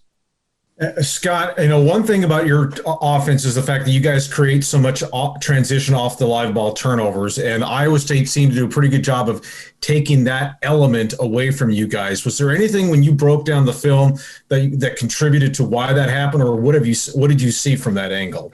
Well, first, Iowa State's a really good team, and Coach Prohm does a great job with having his guys run great offense. They started 4 guards, so they have good guard play. And at the same time, sometimes when you don't practice, one of the first things to go is your defensive habits. And we like to say, in a stance, got a chance. And definitely we weren't in a stance as much as we normally are. And I think as we continue to practice more, we'll get back to hopefully creating more turnovers, because the easiest way to score, obviously, is 1-on-0, 2-on-1s, 3-on-2s. And then obviously they lost in overtime at Texas on Tuesday night, but they had. We were hoping for triple overtime, but go ahead. I'm sure you were. But the fact that they had won 5 in a row, what do you think is different from Kansas from that streak, even against Texas? That you think is different from when you saw them in Waco? Well, I think like any good team, you continue to get better throughout the year, and they've gotten better throughout the year. Their offense is crisper. They getting good high percentage shots. I think some of their players have stepped up their efficiency and their play. And then the big thing on the defensive end, I think they've really improved and locked down and not had as many breakdowns communication-wise, scheme-wise. probably gotten better guarding the ball one-on-one, and their bigs have done a great job as they've kind of adjusted their ball screen coverage. So I think defensively is probably the thing that jumps out to you the most. And then the second thing with that is the efficiency they've gotten on the offensive end because of that, because you get in transition makes things a lot easier for you. Maceo, what's the excitement level on the team? Y'all can clinch the Big 12 title if you win Saturday. We're pretty excited, but still locked in. We know we got to go 1-0 today. Just focus on the practice today, practice tomorrow, the walk through on Saturday, and just getting prepared and controlling what we can control. I want to ask you a little bit about Matthew Myers' play off the bench. What do you feel like he provides in his role? He provides a spark off the bench offensively for sure. He gets in the passing lane a lot. He's really long. Teams ISO him a lot. They don't really score on him too much. But Matt, he's a versatile player, better defender than what he gets credit for. And he's athletic. He allows us to space the floor really well. And he's a really talented player. He's really gifted. How do you think he did as a fill-in center the other night? He played the 5? A little bit. I didn't even know, but yeah, I mean, he did well. I think I'm not really sure. I didn't even know that he played the 5. But Matt, like I said, Matt's a talented player, and he's 6'9". He's long, athletic, and moves really well. So I'm assuming he did a great job at the 5. Okay, thanks. It's usually a good sign if you don't recognize he did something, he must not have done anything bad. So yeah, that's a fact. So can you kind of give us a feel for how you guys felt physically? I mean, the 3-week pause and then only having a couple practices and then getting right back in the game. And you could tell you guys were a little rusty. Kind of give us perspective of how it felt physically yesterday in the game and then the follow-up yesterday. I think the guys felt fine. We spoke as a team. Nobody felt too crazy as we played coming off of 3 weeks. Yesterday, I think the guys felt fine as well. Just had a day to recover. And just looking forward to getting back on the floor today. I mean, you guys talk about obviously taking care of only what you can control, and you guys have won every game you played. You're not going to get to play as many Big 12 games as other teams. You can win a conference title by just winning one of these last 4 games. I got to ask, does it take away anything because you're not going to get to play full schedule, or do you guys just have to look at, hey, we took care of everything we had to take care of? Nah, last year we lost 3 of our last 5. We didn't get to play in the conference tournament. We didn't get to play in the NCAA tournament. So we just didn't want to take anything for granted this year. So we're up to a pretty good start so far, and we just got to keep that rolling. All right, man. Thanks. Hey, so this may be impossible to answer, but I'm just curious in that, you guys don't really play or do anything for 3 weeks, depending on who got to do anything during this layoff. And do you feel your legs coming back under you after a couple days, or is that still to be seen as you get through the week? I feel like it's a process. Playing 5-on-5, playing in the game is way different than playing in practice. Playing in 5-on-5 is way different than going through workouts, no matter how hard the workout is. Just getting up and down the floor, like simulating the game is really hard to do. So we'll be prepared Saturday. Maceo, you had a big bucket in the first game where you drove past Marcus Garrett for the and one. Kind of what did you work on kind of footwork wise this summer so you could take kind of those long strides and get to the hoop so effectively? Just worked on a lot. Just seeing myself in different positions on the floor, and just working on like the pace of my feet, driving to the basket, slowing down, speeding up, just trying to be more deceptive. Those are some of the things I worked on. And KU will have Bryce Thompson playing this game. He didn't play the first time you all met. With him playing guard, does that kind of change the matchup a little bit in the preparation this time? I'm not sure. Not like Coach Drew. I haven't watched the film on Kansas yet. I'll get to it later this afternoon. But yeah, we'll see what they're doing. But I've heard that they just won 5 of their last 6, so we'll be prepared Saturday.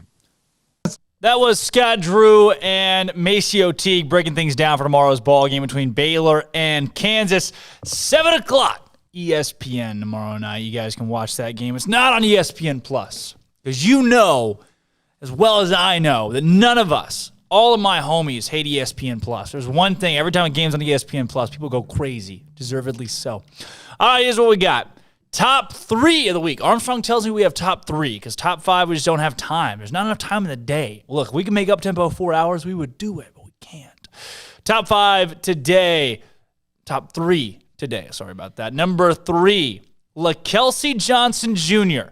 committed to Baylor over the weekend, a big tight end to play for the Bears next, 2022. So we'll get LaKelsey Johnson in here. He'll sign next season and then be a Bear in 2023. I'm Drake Toll. That's Armstrong Sims. Jack McKenzie's in here. We're starting our top 3 of the week with number 3, LaKelsey Johnson Jr. Our tight end, LaKelsey Johnson Jr., who joins the show today. LaKelsey, thanks for coming on. Thanks for having me. We're happy to be here. Absolutely, man. Hey, 24 hours later, we're a day off, really, of you committing to Baylor and saying, hey, I'm going to be a Bear. Let me ask you, let me start simple. Why Baylor? What made this decision Baylor for you? Man, for the most part, I've been liking Baylor since I was little, man. I've always loved Baylor. And I went on a visit their freshman year, and when I went, it was like, man, I was very impressed. Like, this is an amazing place. And, academic standpoint, it's just, you can't ask for nothing better. It's very prestigious academically. And football, you got Coach Grimes, he's OC, and my tight end coach, which is a blessing for a tight end. And it's just, I feel a real genuine connection with everybody. It's a different vibe when I talk to them on the phone, text, everything. I can feel that they really pumped up for me. LaKelsey Johnson, number 79 recruit in the state of Texas, a 3-star tight end again from Red Oak. LaKelsey, was it the facilities, the people, the atmosphere? What was it when you stepped on campus that stood out to you? Really, it was the atmosphere and the people. It's like, as soon as I stepped into the facility, it was, oh, what's up, Kelsey, this, can't wait to show you around, this, it was just that energy there. And I feel I got the vibe that it was just a family university. The whole football program is just about family. They just don't care about you as a player. They care about you as a person, growing up as a man, what you're doing off the field, and everything is just, I feel like that's why their graduation rate is just so high, because everything is just family. Now, tell me, LaKelsey, when you were looking at these schools, too, you were recruited by some of the best schools, Power 5 schools in the country. When did you know? When did it just snap? Okay, Baylor's home. Well, the night before Coach Grimes, Baylor offered me, Coach Grimes was talking to me. And when he was talking to me, I said to myself, man, if Baylor offer, they're going to be at the top of the list. It's going to be hard to beat them. Then over this 2-week span, just continually talking to them, it's like, I was thinking, I'm like, yeah, it's like 4 schools that I feel like close to offering me that I've been talking to, but I honestly don't feel like they're going to top Baylor. They're not. It's like Baylor still have them beat in almost every aspect, and they down the street, only an hour, 7 minutes away.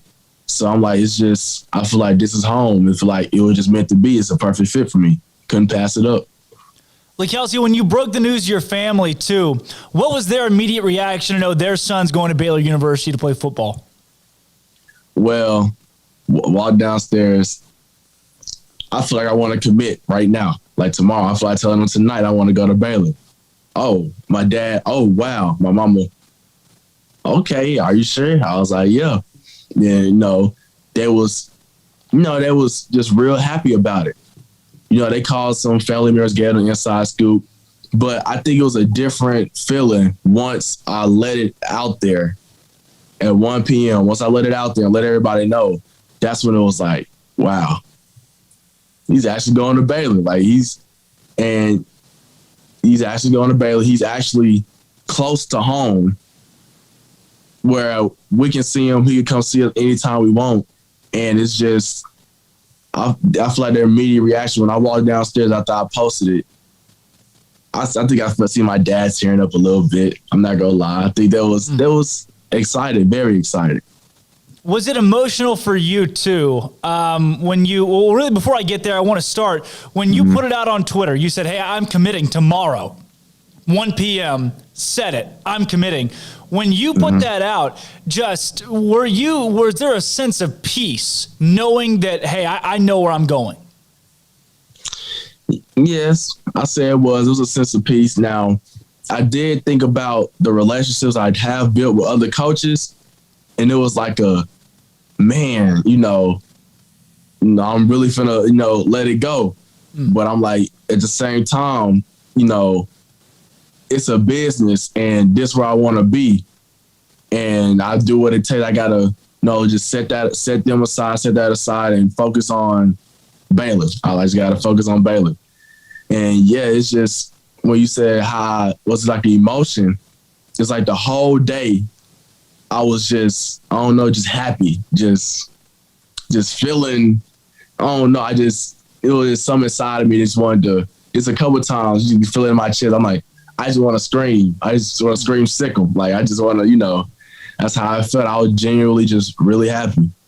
And then when you announced it, when you put it out to the world that I'm going to Baylor, was that emotional for you? What was the release when you finally said, this is it? No, I was on the game. I was playing PlayStation with, I say about 12, 14 of my friends, about 14 of them. And they was like, you ready? You ready? I'm like, yeah. Some people, I say about 5, 6 of them was right. Guess Baylor, some people guess other schools. And when I released it, as soon as I pressed post, I had a draft and everything, right? I just pressed post. And it was like a deep breath. It was like, okay. 20 seconds in, retweet. People calling me. Well, let me just go set my phone aside. If one of the coaches call me, I'm going to answer. But as the people, like my friends, family, I'm going to let everything die down first before I start reaching out to people. Then, next, in my head, all I hear is, yeah, get hype and everything. Yeah. I knew it. Some people, it was just, I don't know. It was like, if I could relive that moment, that feeling back over and over again, I'll do it. Because it was just, I never felt nothing like that before. What did you hear? What were some of the favorite things that people were tweeting at you or calling you and saying to you that you thought, wow, that just made it real? When I'm gonna say when I probably talked to my uncle. When I talked to my uncle, he was like, yeah, man, I'm really proud of you. I remember when you was just a little boy, you pushed the boy 50 yards down the field. And he was like, man, that boy gonna be something. And all this, he said he actually loved how, even though I'm going to Baylor and I was getting offers and this, I was still myself. Like, I never got out of character. I never, bragged about it. I was just real humble about everything. And he said, when you get down there, he was telling me, yeah, he said, I want you to excel in football, this and this. He said, I'll love it. Before you go to the league, he said, I'll love it.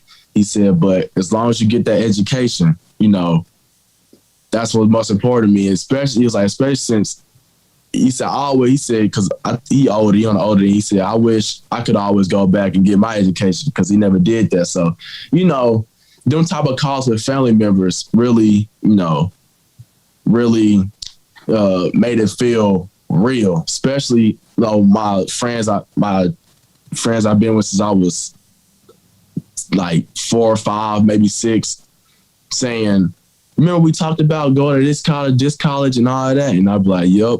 Just different stuff like that just made it feel unreal.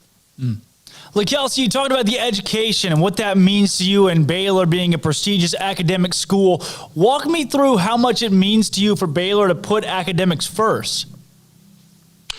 Well, I was raised to academics first, academics. So I wanted to go to a school because I feel like me personally, I can excel anywhere in academics. But I wanted to go to a school where, you show them that degree and it say that university and it's like, oh, okay, and I feel like Baylor is one of the schools I get it's a private school. I get a degree from there. I'm showing, I want a job or something in my career. And I showed them, it's like a light bulb gonna switch off. Oh yeah, he went to Baylor. I want that for myself. And I feel like Baylor will prepare me for the future, being a man, in my career, I feel like that would just really, help me become who I want to be. Kelsey, when you told the Baylor coaching staff that it recruited you, you said, I'm coming, I'm going to be there and be a Bear. What was their reaction? I talked to Coach Aranda, and I told him first, I said, well, you have a 2022 tight end commit. And he was pumped up. But who was pumped up the most was Coach Blanchard. I put everybody in the group chat, and I said, I made my decision. I ain't even said where yet. I ain't said if I was going there. I said if I was going to another school. But they just all automatically, let's go. This. No, happy. And I'm like, I didn't even say I was going to Baylor. I could be going somewhere else. So Coach Blanchard called me immediately. Like, as soon as I pressed send, he called me immediately. Tell me something good, man. Tell me something good. I told him I was going to go to Memphis. I was like, trying to see what he going to say. He was like, oh, man, for real? I was like, yeah. He's like, well, I ain't mad at you, this and this. He said, I hope the best for you and all this. He was like, yeah, man. He was like, down. And I was like, no, I'm just playing. I said, no, I'm going to go to Baylor. He said, huh? For real? What? Got all his kids. Say hey. He just committed to Baylor, And they just hype. Just hype. Then I was like, I'm going to do the same thing to the whole group chat. So I said, wait. I didn't see where I was going yet. I'm going to Memphis. They send a little gifs and stuff of them body slamming me, of Hulk mad, different stuff like that. And I was saying, and I was like, nah, I ain't going to play with them emotions like that. I ain't going to do that. I'm going to go and say it. So when I said it, then, that was extra hype. It was calling me and everything, talking about it. And I already talked to Coach Grimes about it, but I said I was going to probably hit him back Sunday to see if I was going to wait a little longer or go and commit. But I ended up doing it that night. So it was like, they was hype.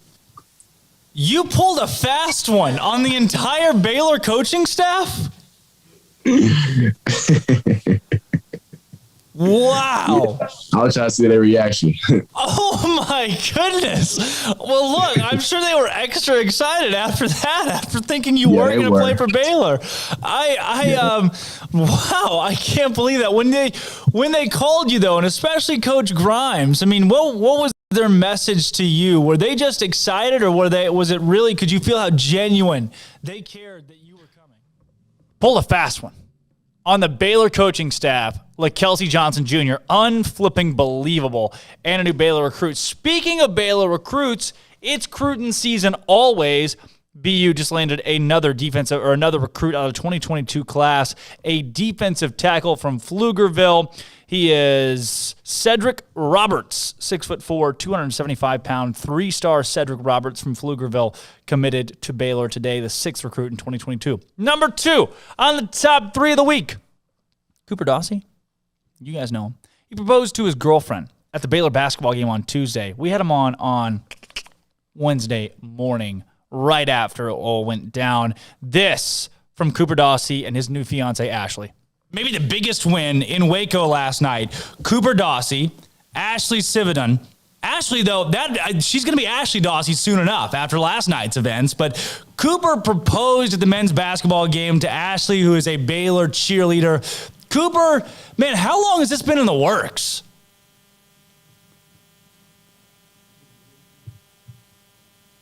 Known about it for almost 2 months now, and it's been nearly impossible to keep it a secret. But I'm just thankful that it went smoothly and that she had no idea the whole time, and it was amazing.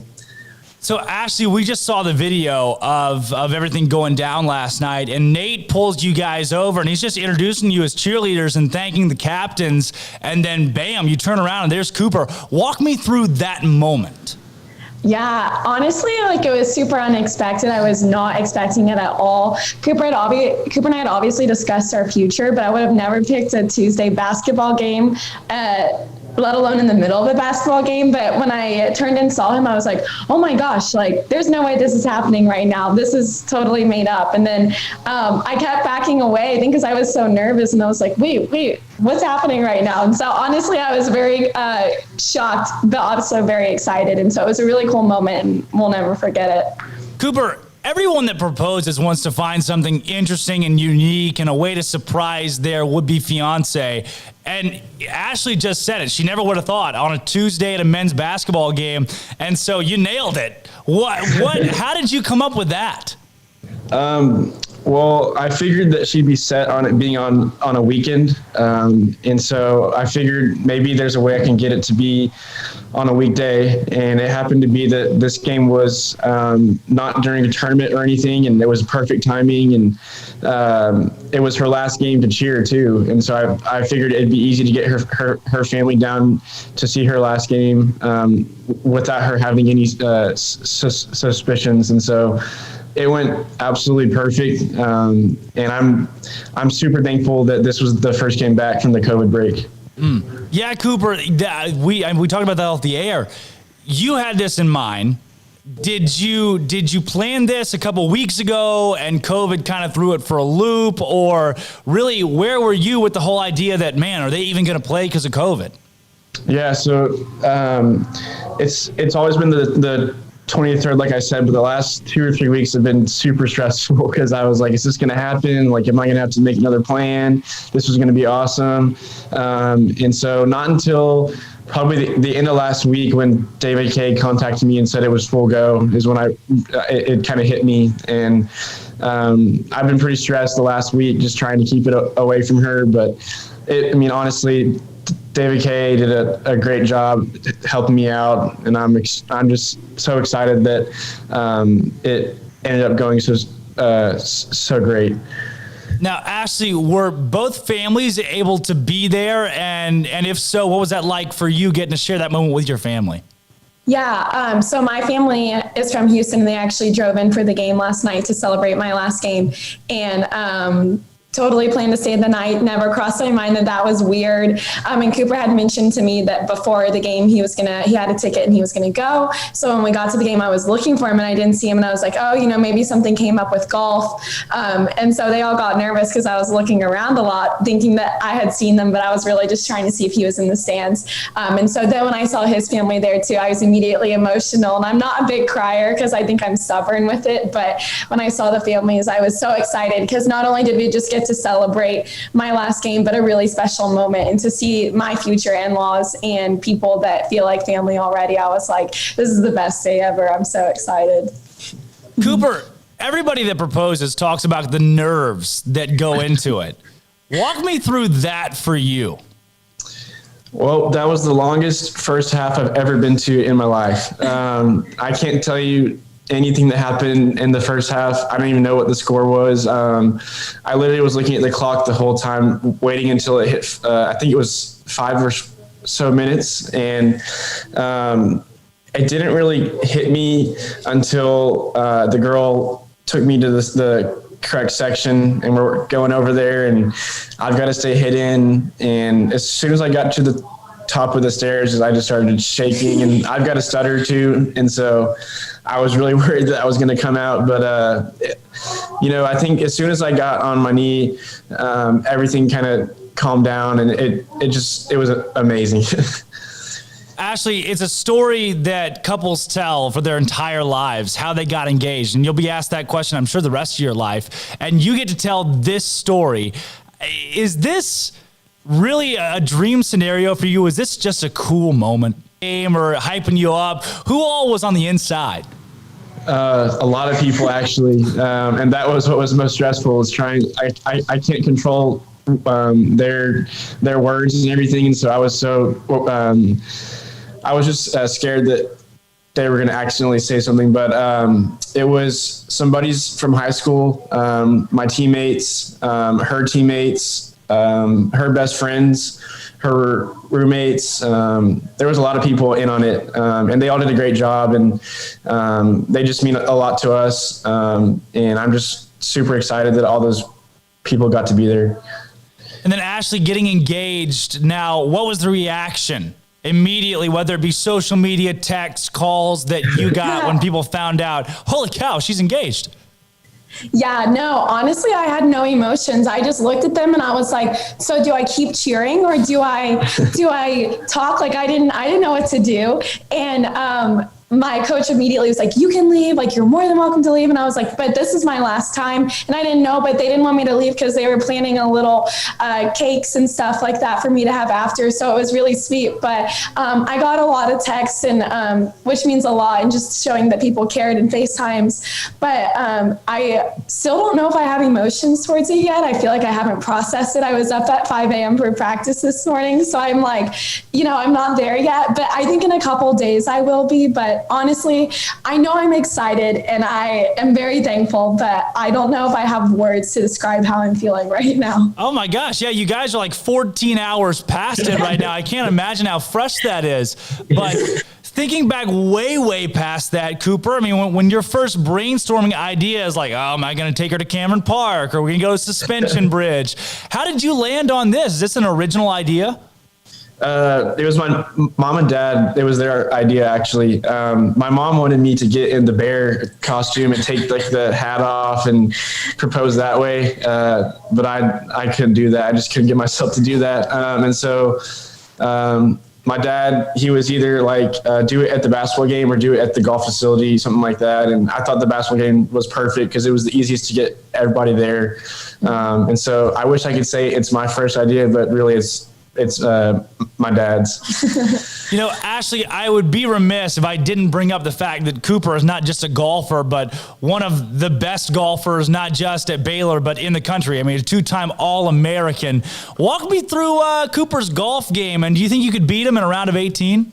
Oh, easy. Ever since we started dating, my golf game has seriously gotten so good. I mean, I feel like I teach him now, but no, he is awesome at it. And that's something that's always been really cool. I mean, from the get-go in our relationship, I had to take it upon myself to realize like, it's not that he doesn't care. It's just golf is important. If that's what he wants to pursue, I'm all in for it and all for supporting him through it. And so I feel like I've gained a better knowledge of golf since dating him. I had no knowledge prior to dating him, but it's cool to still be learning. And I love watching him chase his dreams. And then Cooper, on the other side of that, you're dating a cheerleader, man. I mean, that's everybody grows up like, I'm going to date a cheerleader one day. Talk about Ashley and her. I mean, she's been a Baylor athlete too. Yeah, I think it's important to know that golfers are athletes too, and we can date cheerleaders. No, I think it's been really special. I think that we're both really good at what we do, but we don't let that define us. And so I think that, who we are off the course, off the court, off the field means more to each other. And I'm sure other people see us as, the Baylor golfer and the Baylor cheerleader, and we love that. But I'm just thankful for the relationship that we have, outside of our sport as well.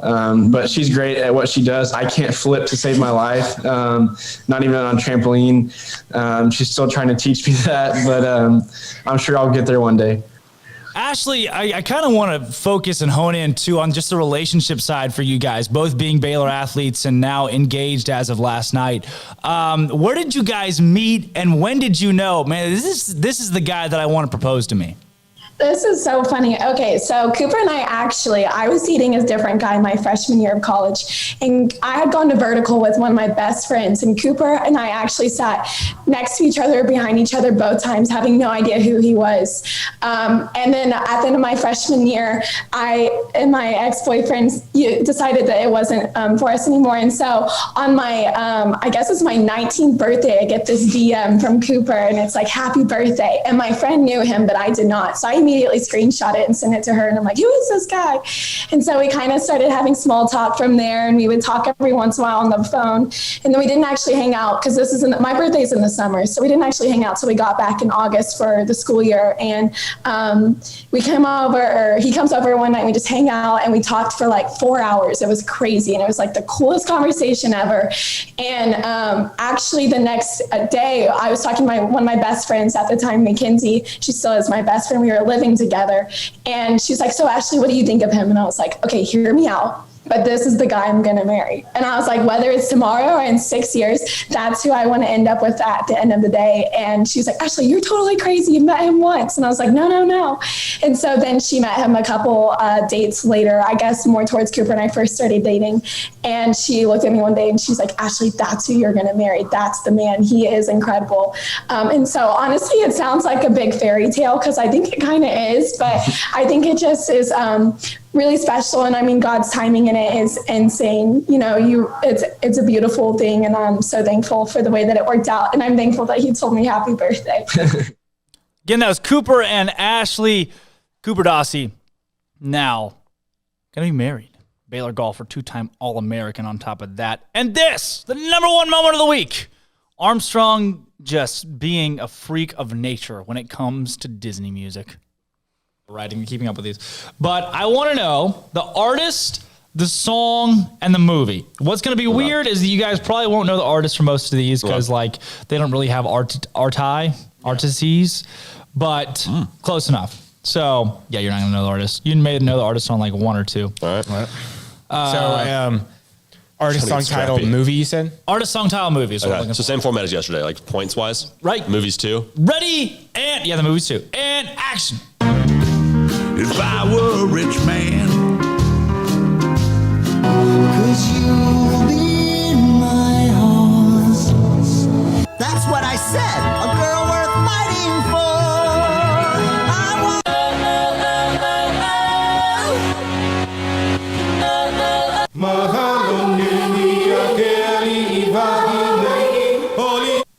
I love it. Bro, That's such a neat montage. I might have come out here, Armstrong. You might have nailed something? I might have gotten a hammer. I did forget that I put a chorus in one of those just to give you guys a little freebie. Little nug.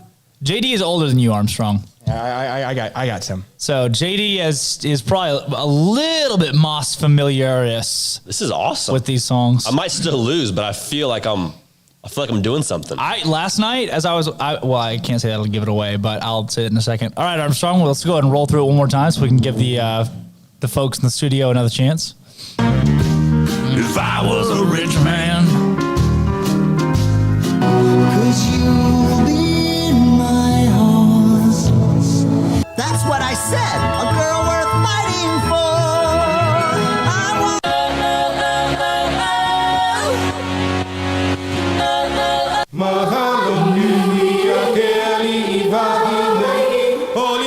Will you play it one more time just for kicks and giggles? Yes, I can't figure out. Okay.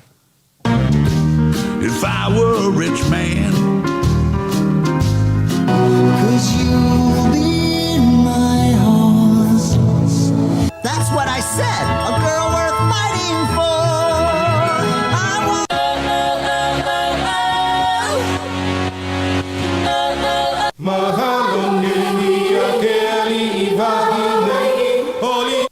Do you know the second to last one, Armstrong? I do. Is that going to be the killer? I do know it, but the last one I have no clue. Oh, really? Okay. I'm just kind of guessing. Okay. I think I have the artist for the second to last one. Song number one. Armstrong? I have If I Didn't Have You. Yes. From Monsters, Inc. Yes. By John Goodman and what's his face? Holy cow. Yeah. This is unbelievable. John Goodman and whoever played Mike Wazowski, which is Bill. Oh, I know. Yeah. What's his face? I'm picturing him. I can't think of his last name. Crystal, yeah? Billy Crystal. I'm going to give you the point. I'm going to give you 4 points for If I Didn't Have You. Wow. I got none of those. I got none of those. I thought it was Willie Nelson. I thought I was sick. I was like, oh, Willie Nelson, huh? Willie Nelson in a Disney movie. I thought I got one. He went to Baylor. Dude, I didn't even have that song. I had You Got a Friend in Me. Oh. I was a rich man. I can't believe you got that. Yeah. That's all right. Good. Song number 2, JD. You'll Be in My Heart, Tarzan, Phil Collins. Yeah. Okay. 4 points on the board. Armstrong, what'd you get on that one? I had the same thing. All of them? Yeah, all of them, of course. Oh, jeez, Armstrong. How do you not know the Tarzan? It's the greatest Disney soundtrack ever. It is. Yeah, because Phil Collins went off. Yeah, he popped. What is song number 3? Do you know? Yes. I have A Girl Worth Fighting For Mulan. And the artist, I can picture the girl, the main girl. I can picture her face. Leah Salonga. What? Did you get it? Holy mess! Is that right? There's no way. Is that right? There's yes. Thank you. Did you look that up? I did not look that Leah up. That's Salonga? amazing. Yeah, That's you know who that amazing. is? She's the singer in Mulan? Yeah. No one knows that on Earth. Wait, is that You the have one who too said? much Is that who free that's time. by? That's the singer. She's not the voice actor, but she's just the singer. You know She's who also artist? she's 'Cause also it was a guy's voice. she's also Jasmine from Aladdin, and she was also in Les Mis, the original stage production. But was that who the artist is for that song? Yeah. The artist technically. Leah Well, Salonga. yeah, Leah she's a Salonga. part of the song. She's the lead name on the song. Golly. Holy mess. No way you just got that. I know movies. I'm telling you. No way you just got that. This- JD, Or what what'd you get, JD? I mean, I had that and have Leah Salonga, but I had the other two. The girl was fighting for Mulan. That just came to me right when I was saying. is That was the amazing. single Because I could craziest picture thing the actress's face. that's ever happened on Uptempo. That you got Leah Salonga. She's probably watching the show right now. What better does she have to do Holy cow. except for make bangers? Yeah, she does make bangers. Holy She makes bangers. cow. Banger. What's song number 4, JD? I think it's by Pink. Is it? I have Try Everything by Shakira from Zootopia. Holy mess! Is that right? None of those. Yes. Got none of those That right. is this is Holy unbelievable. cow. This is unbelievable. Yeah, the this is last one amazing. I don't know at all. And then what is the last one? Last one's Hawaiian Roller Coaster Ride, Lilo and Stitch. Hawaiian's Children Choir. I will give you. Is that right? I will give. Did you have the movie? I didn't. I guessed Moana. It was Lilo and Stitch, and it's Hi Mele no Lilo. If you had gotten that, Hi, Malelo Lilo. That would have should've been better known than it. Leo Dang it. Malonga. What is that? Hawaiian Roller Coaster Ride. No, that song is Hawaiian Roller Coaster Ride. dang it. The This is song Leo you're- Malonga. This is Dang Hi it. Mele no Lilo. Hi, Malena. Oh, okay. Birthday sun Dang it. around the horizon. I'll lie on a Hawaiian roller coaster. I'll be head hum in the home, and hana. That's a freaking good song, and it's been stuck in my head since that game. Celebrity birthdays. Let us play it. Erykah Badu. Erykah Badu is celebrating a birthday today. Erykah Badu, the queen of hair. 60. A little bit of soul music, a little bit of pop music. You don't know who Erykah Badu is. 70. You don't know who Erykah Badu is. No. She got a young voice.